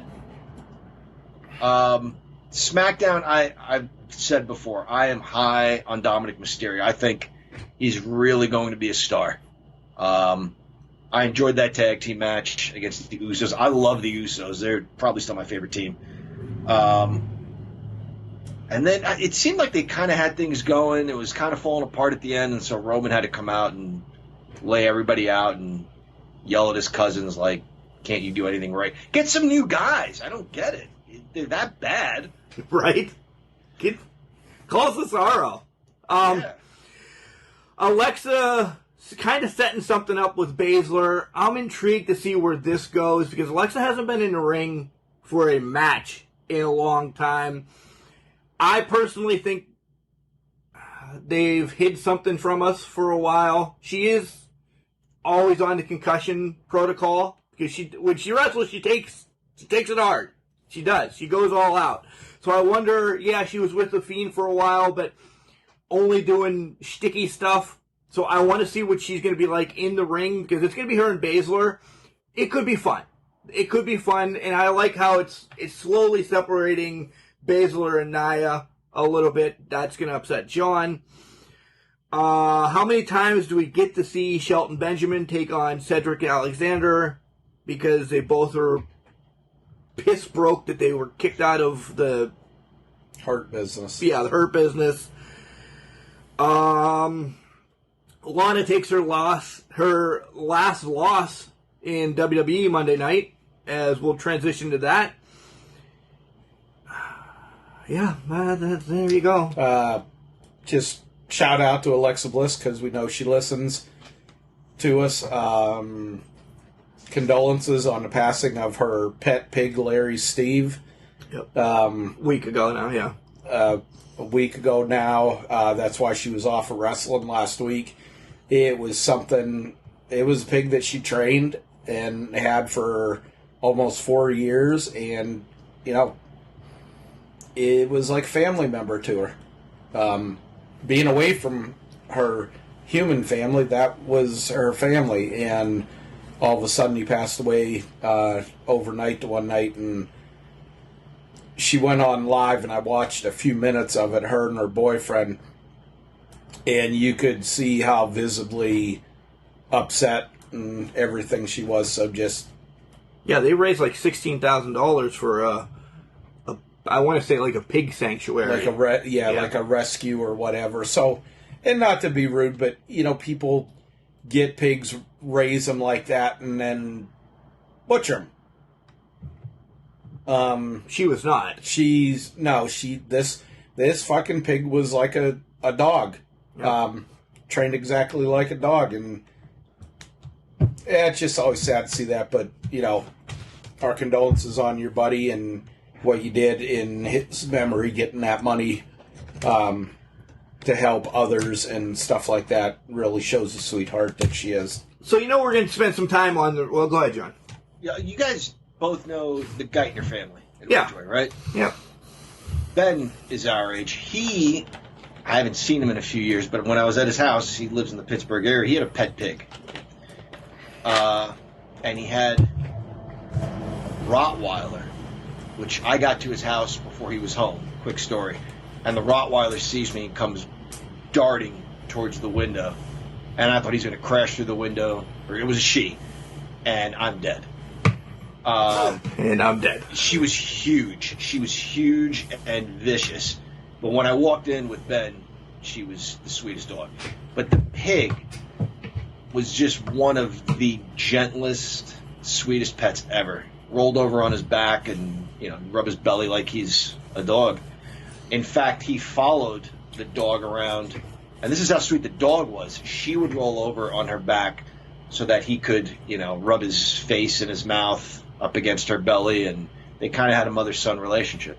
It was the sweetest thing. I never thought a pig could be a pet until that day, but they had a dog and a pig, and they were the best of buds. Yeah. Of random animals, this is not even noteworthy, but of random animals, if you could have a random animal as a pet, trained and does everything right like a pig or anything, what random animal would you have as a pet, Chad? A bear. Jesus Christ. John? An owl. All right. Chad's aggressive, so that leads to the aggressive. Do I need to go to something else? No, because I want mine. I'm going to tell you mine, but I also want to know, why a bear, because I understand. It's a big, burly type of deal thing. Why the fucking owl is where I was getting to. I've seen people that, videos that have owls, they almost have this big smile on their faces, like they know they're in a different situation than where they were before, and they're loving life. I don't know, they're cute, they're cuddly, they love when you pet them. I've never heard this. That's why I'm really intrigued. Wow. Yeah. Mine would be a spider monkey. I've always loved spider monkeys. Have them running around, open the fridge, bring me a beer. Hey, go get my snuff. I forgot it upstairs. So you want a slave? No, I don't want a slave. Jesus, God, this went down the wrong path. Before we talk about the releases, we're going to play a quick little game here on Can Crushers. Fire one, hire one, rehire one, and erase one from history. Okay. All right. So we have to fire one of these three. Fire John. Hire Megan. Ooh, Megan. Yes. Megan who? Markle? The one that does... Oh, Megan Nelson. Yes. Oh, geez, she's getting another pop. It's not even an IWC show yet. All right. Fire one of these guys. Rollins, Reigns, or AJ? Fucking say AJ. I'm going to punch you. Seth Rollins is really good. I think his promos are very believable. For what you're getting out of everybody right now, you're going to find this hard to believe, but fire Reigns. Because I've seen Rollins' work for a long time and AJ's work for a long time, I got to go with John Fire Reigns. That's three of us. And there's no reason for me to jump back on that. All right. Rehire. And, of course, we're talking about WWE. Rehire. Punk, Jericho, or Moxley? Punk. You're rehiring Punk. Yep. Moxley. I'm going to say Punk as well. I know he's been out of it for a long time, but of course, Punk's one of my favorite. I'd love to see him come back, give him one more due, and I still think in time he'll get it. Now erase one from history. Taker, Cena, or Austin? Who are you erasing? Oh, come on. It was a thing that was brought up on a couple of shows this week, and that's why I'm stealing it. You have to. Yeah, it's not hard. No, it's not fucking Cena. Come on. The Taker or Austin or Cena? Process of elimination. Austin's the first guy off the list. That's just because you've never liked him. Well, no, it's because he revolutionized wrestling. Wrestling was dead, so... Oh, so... I'm not saying he's the one I erase from history. I'm saying he's not the one I erase from history. I'm trying to go by process of elimination. You can't deny, though, what John Cena did when they needed a star. I mean, he made an impact when he showed up. This is going to sound crazy. Mark Calloway was so good as The Undertaker, he could have been anything else and made it work. So for me... That's where I was. Get rid of the Undertaker character. I'm not saying get rid of Mark Calloway, because the guy is a terrific worker. Get rid of the Undertaker, in my opinion. I'm there too. I think what Cena's did during that dead ball era, he was the face. I do. All right. Chad's furious with us. Lost a lot of respect. First, he dogs Britt Baker. Now he's fucking getting rid of the Undertaker. Oh, it's not. First, you're a fucking Tigers fan, and now you're getting... This world sucks. All right. So, releases came out this week, and there were some big ones. Literally. And figuratively. And figuratively. Braun Strowman's released. Lana released. So, see, I start high and I instantly drop. Buddy Murphy. Riot. What? Ruby Riot. Ruby Riot. Who's the other two? Why did I forget them? Nonetheless, we have releases out there this week. And I want you guys to ponder where they're going or whatever. My first is Braun Strowman does not go to AEW. He's not ready for AEW. Billy Corgan loves him. And I've already posted this. I think Braun Strowman goes to NWA and gets his feet wet for a long time. And they use him as whatever. We saw Andrade come over to AEW. That's going to open the books up for a lot of people. I don't think the releases are done yet either. So where my predictions are out of all of this, and you guys can just randomly talk as well like I am, I think we get 6 more real quick. Ricochet has not been noteworthy. You lost Tucker, so there's no reason why Otis needs to be around. Liv Morgan, the whole Riot Squad's gone. Yeah. I think maybe Friday could have been Liv's last match. I think she shines somewhere, though, getting out of whatever. What do you guys see? Anybody else? And then Aleister Black was one you Aleister forgot. Black, yeah. God, how did we forget that one? And Santana Garrett. Oh, yeah. Yeah, okay. And Garrett. Yeah, it was 3-3. So, who else can we see? And we've talked about this off a little bit. What's going on? WWE is for sale. Braun Strowman saw it coming. Vince has shit on Braun. He's taken title matches away from him, everything like that. And Braun just signed a huge contract in 2019. They're cutting cutting 2 years off of his contract. He was a product of money. He was earning over $1 million a year. No. He's got a lot of options. I don't see him going to NWA. I think he's going to show up in Impact. Okay. Ruby Riot, I think, is going to show up in AEW.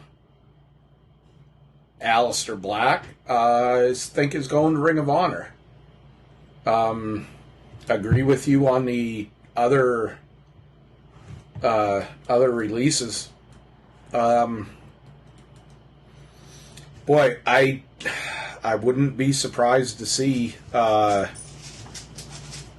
the fuck is his name? Overly see Cesaro leave. Wow. Well, yeah, I could see Cesaro leaving too. Cesaro and Nakamura. Lana, it was about damn time. I'm surprised she hung around after her husband left. I think that was just a stunt to keep her around. But anyway, Braun Strowman, I'll also say it's about damn time, but I was still surprised because Vince just loves big men. Rumor has it from Dave Meltzer that Olmus is going to get kind of the big man push now. I don't think he's remotely ready. Do you compare? Wait, let's stop there for a second. If you had to pick of one of the two, Braun or Olmus, who are you taking? Braun. As much as I can't stand him, Braun Strowman. I don't know that there's ever been that much potential in somebody like Braun Strowman who just couldn't get over. You know, with the Wyatt family, kind of a background character, I think, you know, that worked for him, but he was just not a man. I'm surprised he had $1.2 million a year contract. And I know we're talking, you know, COVID era, but what is he bringing in? You know what I mean? You still have to have people tune in to see somebody. And was anybody tuning in to see him? I don't think so. I think he got killed with the COVID stuff because he was like Big Show. You could put him on the card against, you know, 3 or 4 of your undercard fucking baby faces, you know, like Carrillo or what the fuck's the other one, or Ricochet or something, and have him beat the shit out of both of them. He's a sight to fucking see. I remember the first time I ever saw Big Show, and it's like, holy fuck, that's a big son of a bitch. That's what you could have done with him, but he was a victim of just the time. I think he would still be there if there was fans in there the whole time. One I wanted to bring up, and if this pisses some listeners off, I care, but I don't care. Aleister Black being released, huge fucking mistake. They didn't use him the way they should, but Booker T said about him on Booker's podcast that he agrees with the release because Aleister Black didn't have what it takes to be a superstar. Coming from the most overrated motherfucker in the business that made his run when WCW was, you know, shit in the pot, that's kind of fucking ignorant. I think Booker T's way off on that. It isn't, Black can't do what fucking creative and Vince won't let him do. You know, it's just that simple. And Vince always, if it's not a WWE created fucking thing, Vince always shits on him. I agree. Just a couple of quick points. Chad, I as far as Booker T goes, I like his stuff. I never really loved it. I thought he was capable in the ring. I don't know about overrated or not. I will say I often feel his commentary and his opinions are off the mark. I don't know that I've really ever agreed with the guy. With these couple of women that were released, it's really about time we just have one woman's champion again. I don't know that there's a top 5, you know, on the SmackDown brand right now. If you had to say, like, the top 5 contenders for the SmackDown Women's Champion, I don't think there are 5 women on the SmackDown brand right now. There's 3. There's 3. Bianca, Bayley, and Sasha. Championship. Yeah, buddy. And then to your point, what's going on? You know, we mentioned again, it was $1.2 million when everybody's kind of struggling right now. So that kind of was the idea, I think, for Braun to get rid of him. I don't think anybody's making a dent in WWE. You know, we had this discussion with Ask Can Crushers. Is AEW damaging? No. I don't even think they're on their radar. They forced them to switch days, you know, with NXT, but I don't think AEW is doing any damage to the WWE. I think they're damaging themselves. I think the 3 of us would agree with that. The rumor is that the WWE is out there and there's offers for $4 to $5 billion from Disney and ESPN. And I think the McMahons in general are just done with wrestling. Shane's got his own thing going on. Steph and Triple H can make money by going to the Comic-Cons and stuff like that. Vince is just done. I think that they really don't want to be in the wrestling business anymore. I really do. Triple H, would be the one. But if you're throwing $5 billion, we're just going to round it, say $5 billion into McMahon's, they're already billionaires, but Triple H's grandkids are fine once the sales goes through. Isn't it about setting up your family? Yeah, it is. And that's like 25 generation kind of money right there.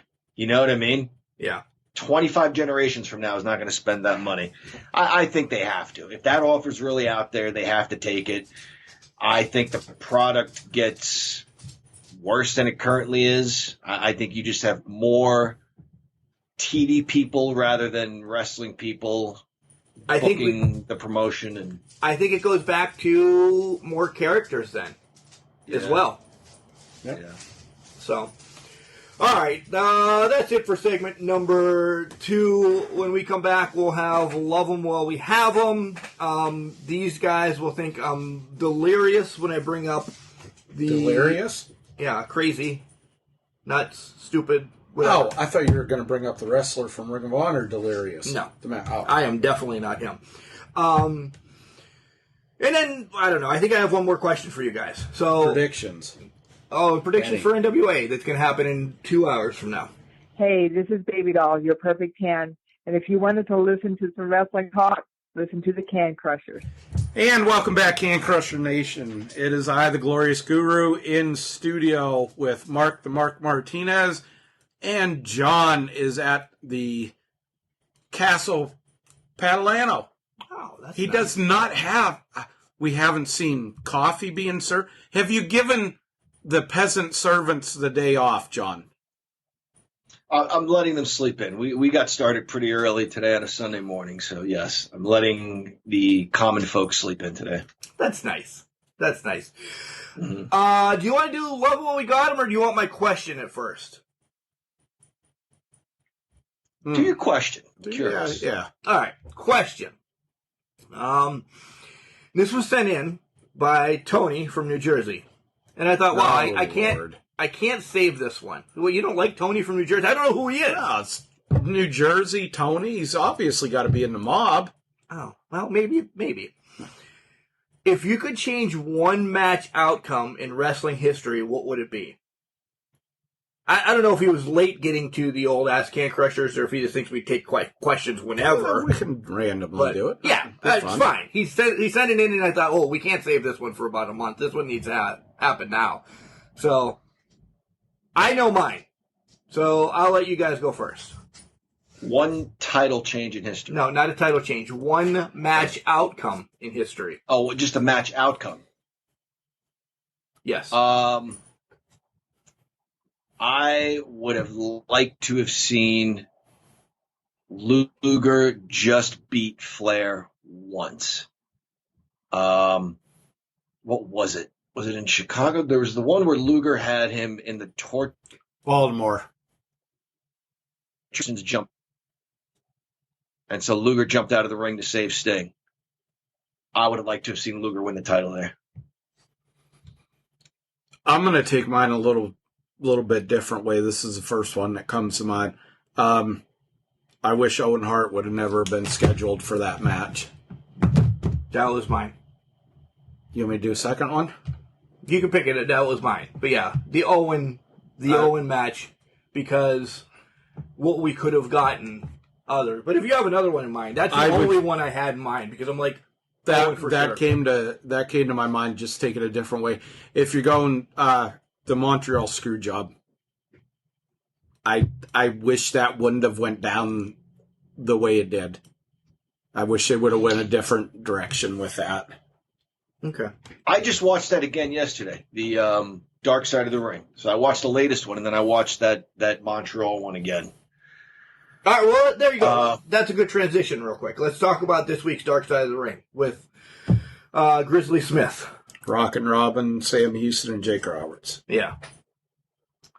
I didn't know everything, guys. And this was a hard one to swallow.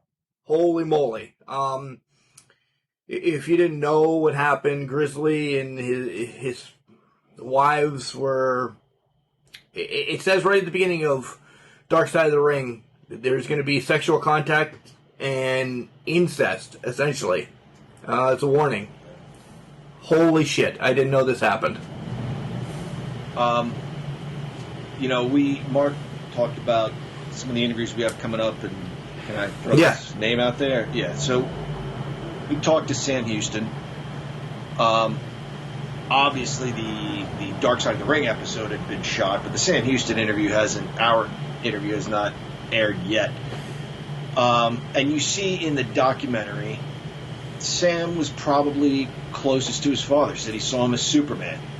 And Baby Doll says, Robin didn't say anything because likely Sam loved his dad so much he wouldn't have believed it. And that doesn't make Sam a bad person or anything. It's just, you're faced with something like this, you could find it hard to believe.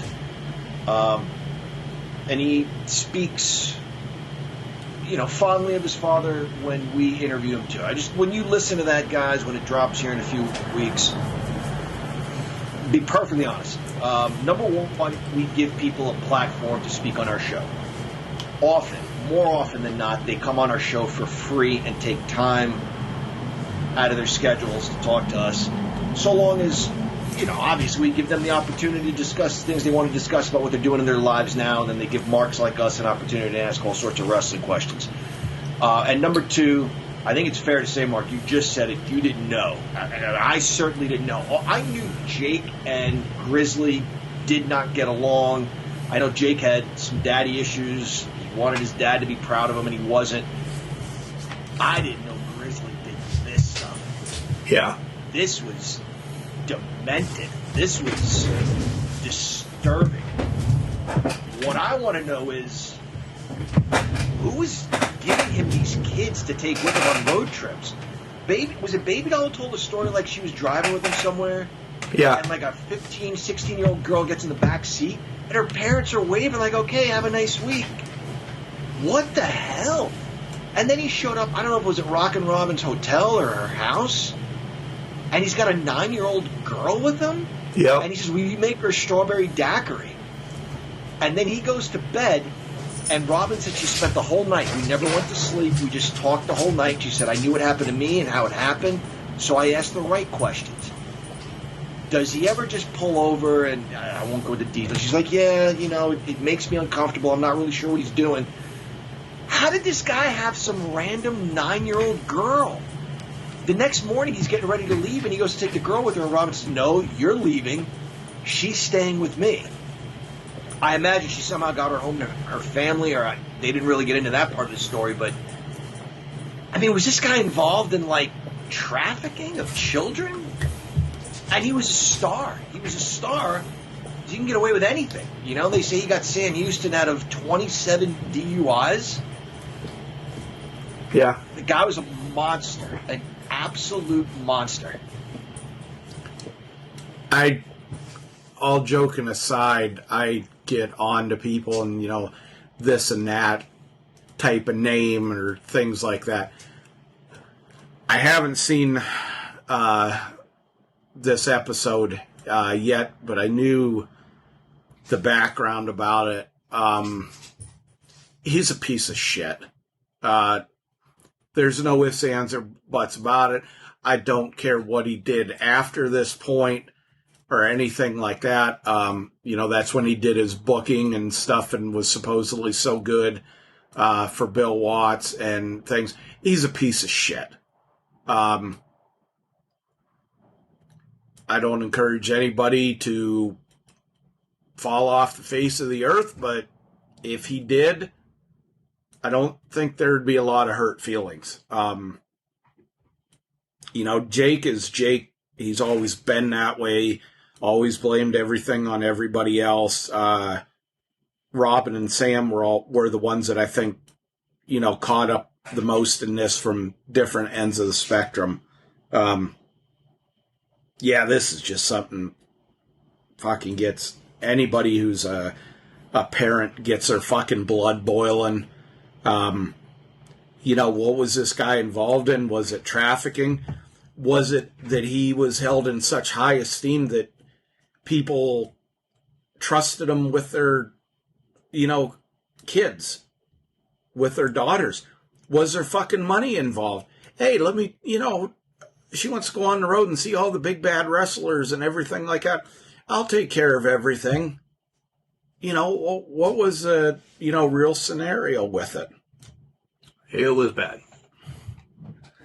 It was bad. He destroyed them.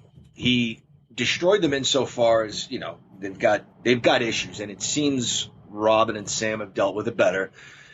But he pitted them against each other too. You know, she went into the manipulation of how he pitted the kids against each other, and also how he ignored her for, I don't know, a month or 2 months. He ignored Robin, and she didn't know what she did wrong.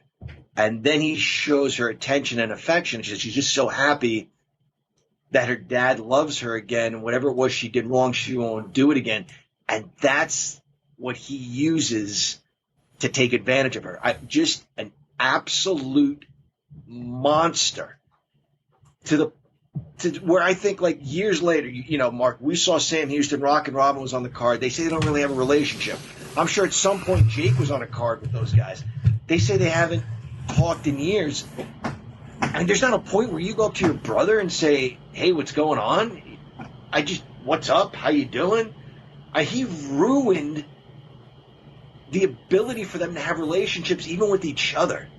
He wrecked lives. He was an absolute monster.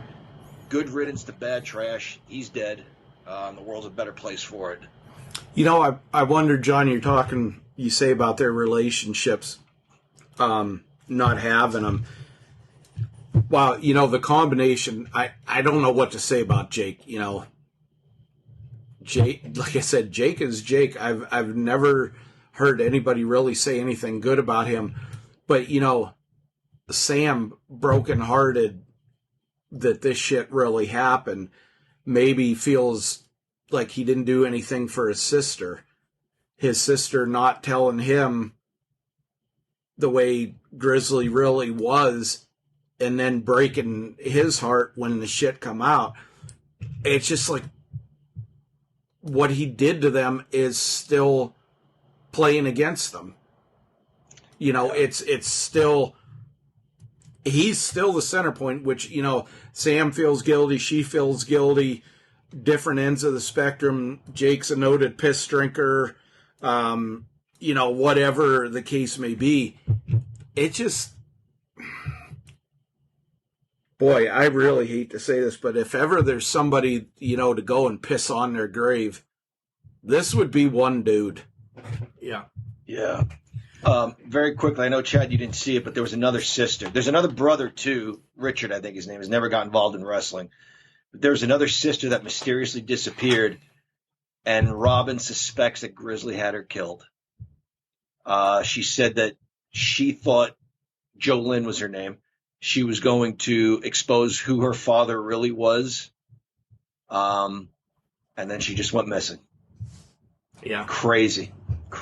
This one was almost, when I'm sitting and watching it,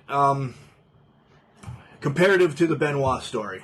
Complete different angles of, like, the spectrum and everything, but hard to watch. So if you guys haven't watched it, and you're listening to us for the first time, just go in and be prepared, because there's some things that we didn't talk about as well. Just go in and be prepared that it's a tough pill to swallow.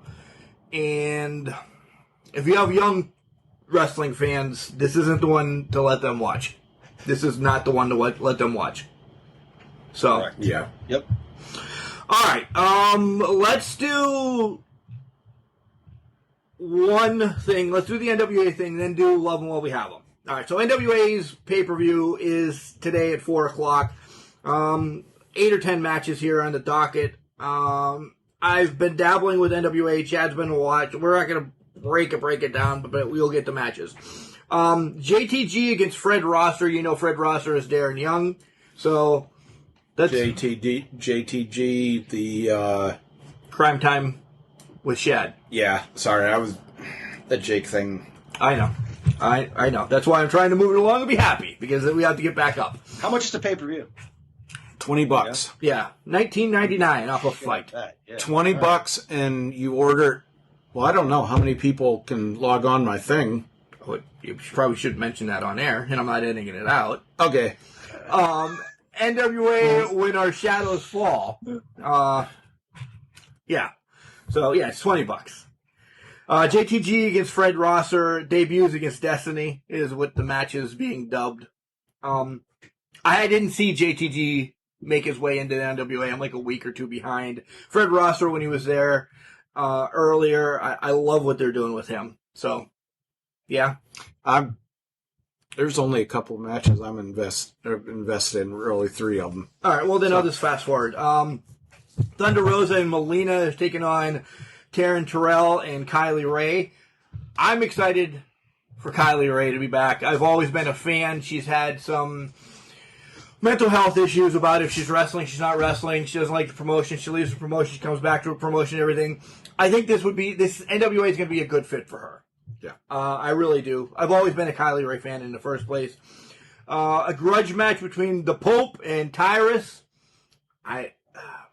When I saw Tyrus wrestle the last time, he's rough in the ring. He's like not joking his size that he's fat, but he's like a fucking hippopotamus walking through the jungle. Everything just moves the fuck out of his way. But he reminds me of a big fucking convict from Dinosaur. the state prison. Bunkasaurus. Yeah. There's a fatal 4-way tag team match. These are the 3 noteworthy matches that we're going to talk about.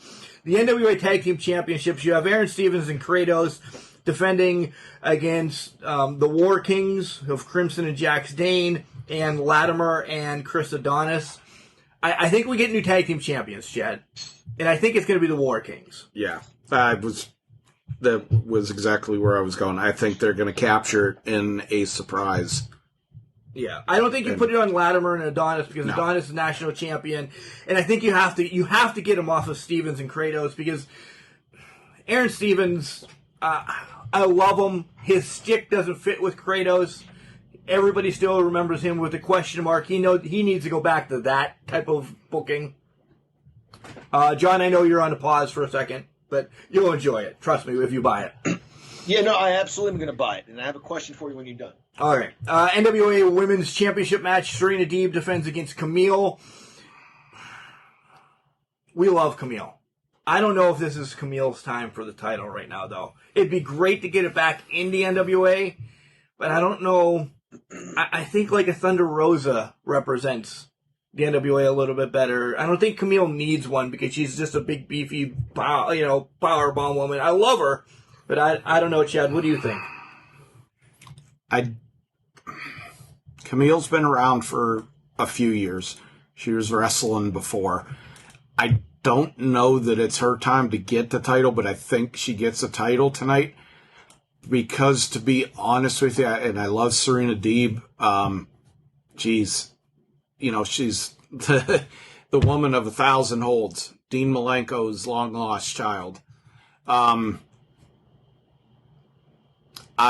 think that Camille makes a better attraction for what's going to eventually be against Britt Baker.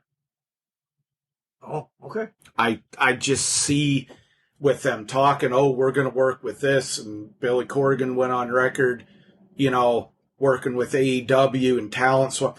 I just see that being a bigger ticket. I see Camille coming in, and nothing against the ladies of AEW. There's a lot of really good wrestlers in there.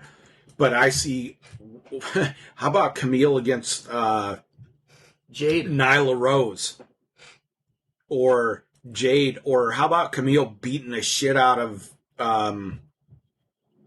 the young blonde? I can't think what the hell her name is. Ty Conte? Ty Conte.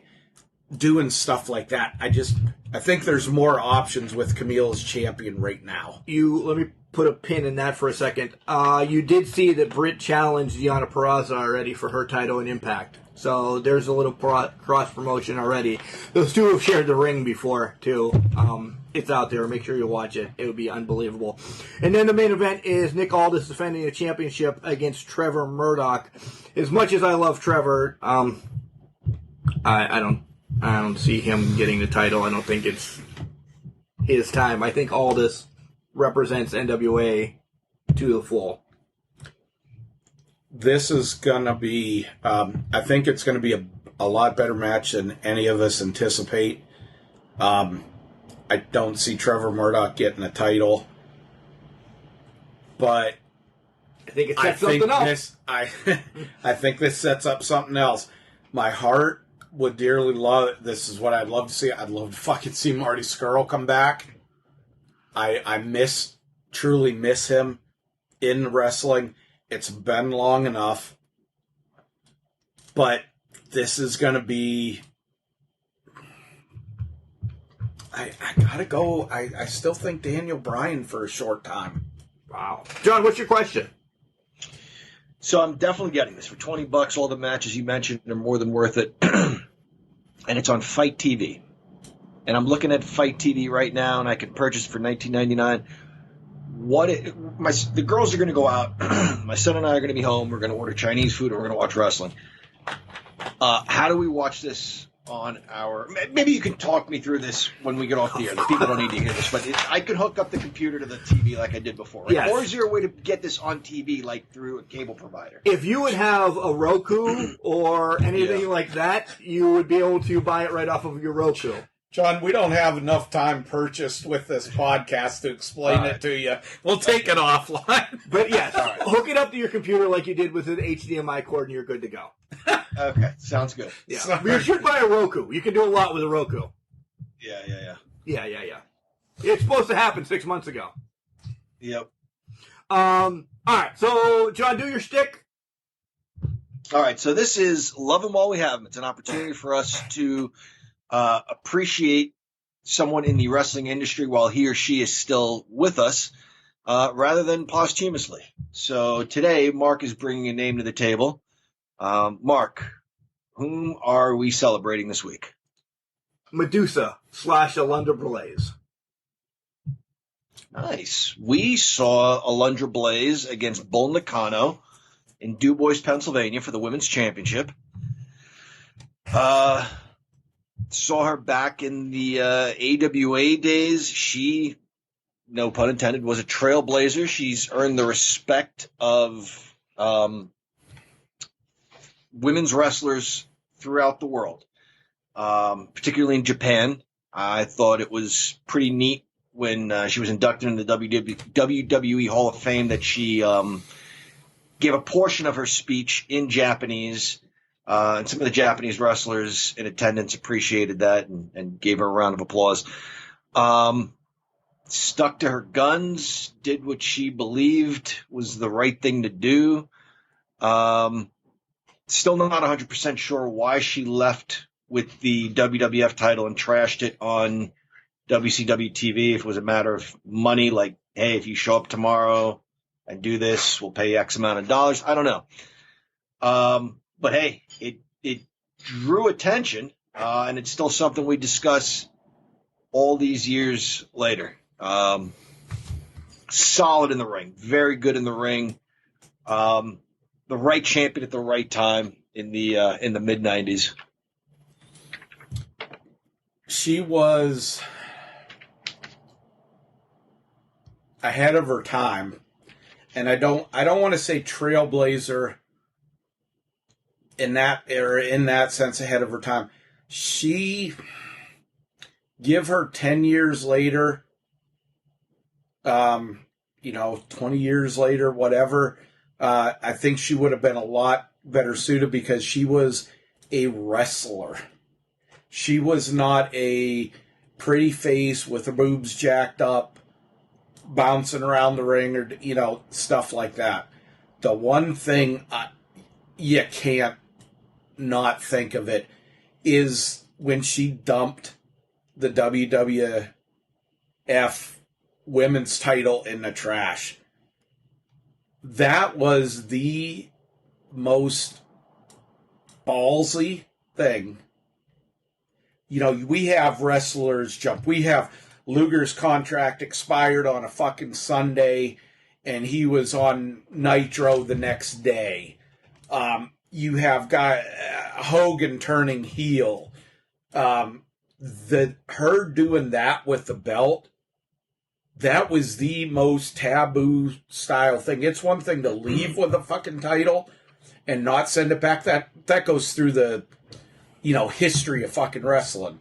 Think of Stan Hansen, running the fucker over with Subways over in Japan, cutting it up and sending it back to the AWA. She literally threw their fucking title in the garbage. She was one of the ones that led to guaranteed contracts and what's the property thing? Intellectual property shit hitting wrestling. For good or bad, that's what led to a lot of stuff. Boy, she woke a lot of fucking people up, and I don't want to say, I hate to say it, but she showed up men in a predominantly male-dominated sport. I don't have anything to add. You guys took exactly the words out of my mouth, so I will echo everything you said. We still talk about it. Trash can wrestling belt. So, John? Is that why you picked her? Because of the trash connection? Yeah. That and what... I mean, you guys both just said it. I don't want to say she put women's wrestling back on, on the map again, but that is a moment in women's wrestling that a fan will always talk about. When she was still signed, and then this trashes it and goes to the other company. Yeah. So. Yep, we still talk about it. Medusa Michelli, cheers to being here. Cheers to being here. All right, I have one more thing, then I'll let you guys wrap up quickly. So last night, my wife's tired, son's playing whatever he's playing upstairs, and I'm like, I haven't watched enough wrestling yet. So I decide I'm going to scroll through and find a documentary. I watch You Cannot Kill David Arquette. We see the likes of some of our people who have been on the show, Ray Lynn, Katie Arquette, IWC, what he did across some of the hardcore stuff. Ready? I essentially feel for David Arquette now. He comes on and I can understand that. He comes on and says he told Bischoff he never wanted that title. Bischoff put it on him. DDP says, Eric, this is a stupid thing. Bischoff was so high on his horse, he's like, I'm going to do it. He was hated. Still by many people hated as ruining wrestling. I agree to a point, but what he did this last couple years about getting back into the business, he just wanted to prove that he could do it. He was 46 when he was going through all this, and when we saw him at IWC, and you saw him at Championship Wrestling and out of Hollywood and everything, he went everywhere to learn how to wrestle. He spent a month in Mexico learning Lucha Libre. He did all this on, yes, this movie is now probably giving him money back or anything, but he did this all on his dime because he was such a Macho Man and Elizabeth fan. He knew what he did back then was done dirty to wrestling, and he just wanted to show people, and he has gotten some more admiration out of this, that he could do it. The guy damn near died from Nick Cage. They show that match, and holy shit. So they go in a little bit deeper than the Dark Side of the Ring did. So if you want to watch it, I believe I watched it on Hulu, or one of the streaming. I believe it was on Hulu. It's free, man. Watch it. It's about an hour and 45 minutes long. You'll get respect for David Arquette. And a side note, and I mean this as nice as I can, he does have some problems. He's got some problems from the way he grew up and some of the stuff that his mother and father did to him as well. So I actually feel for him. We had him, oh God, what was it, 2 years ago? A quick snippet of when he was at IWC, he came on the show. Don't get me wrong, I'd love to reach out to David Arquette now, and if I see him at a con or anything, I'm going to go up and say thank you. And I truly mean thank you, because he has shown that he can do it, and he didn't want wrestling to hate him as much. So if you guys have not watched, you cannot kill David Arquette. I support this gentleman. I really do. I don't think you can... anybody can legitimately say and be pissed off at him, ruining wrestling and everything like that. He was under contract. If they wanted him to dress as a fucking gobbledygook or two, that's what he was going to do. They didn't have control of creative. And, might be a bad comparison, but there's a lot of guys that shouldn't have had that fucking title. Well, that's not what I'm saying right now. But no. But I'm saying there's a lot of guys that shouldn't have had titles and stuff like that, that friends with the boss, or the boss thought it'd be funny to do this. Fucking Vince Russo put it on himself. Right. I got respect for him when he was at IWC when Katie won the first title, and he was signing autographs, and they started the match, and he's like, oh, come on. He said, let's get a picture. He said, I don't want to take away from the match. You're here for the matches, not for me. That gave me a bit of respect. And then seeing this shit, Nick Gage is a piece of shit. Arquette didn't know what he was getting into. Shouldn't have slashed his throat with a fucking bottle. This is one I'm interested in to watch. Yeah. John, anything?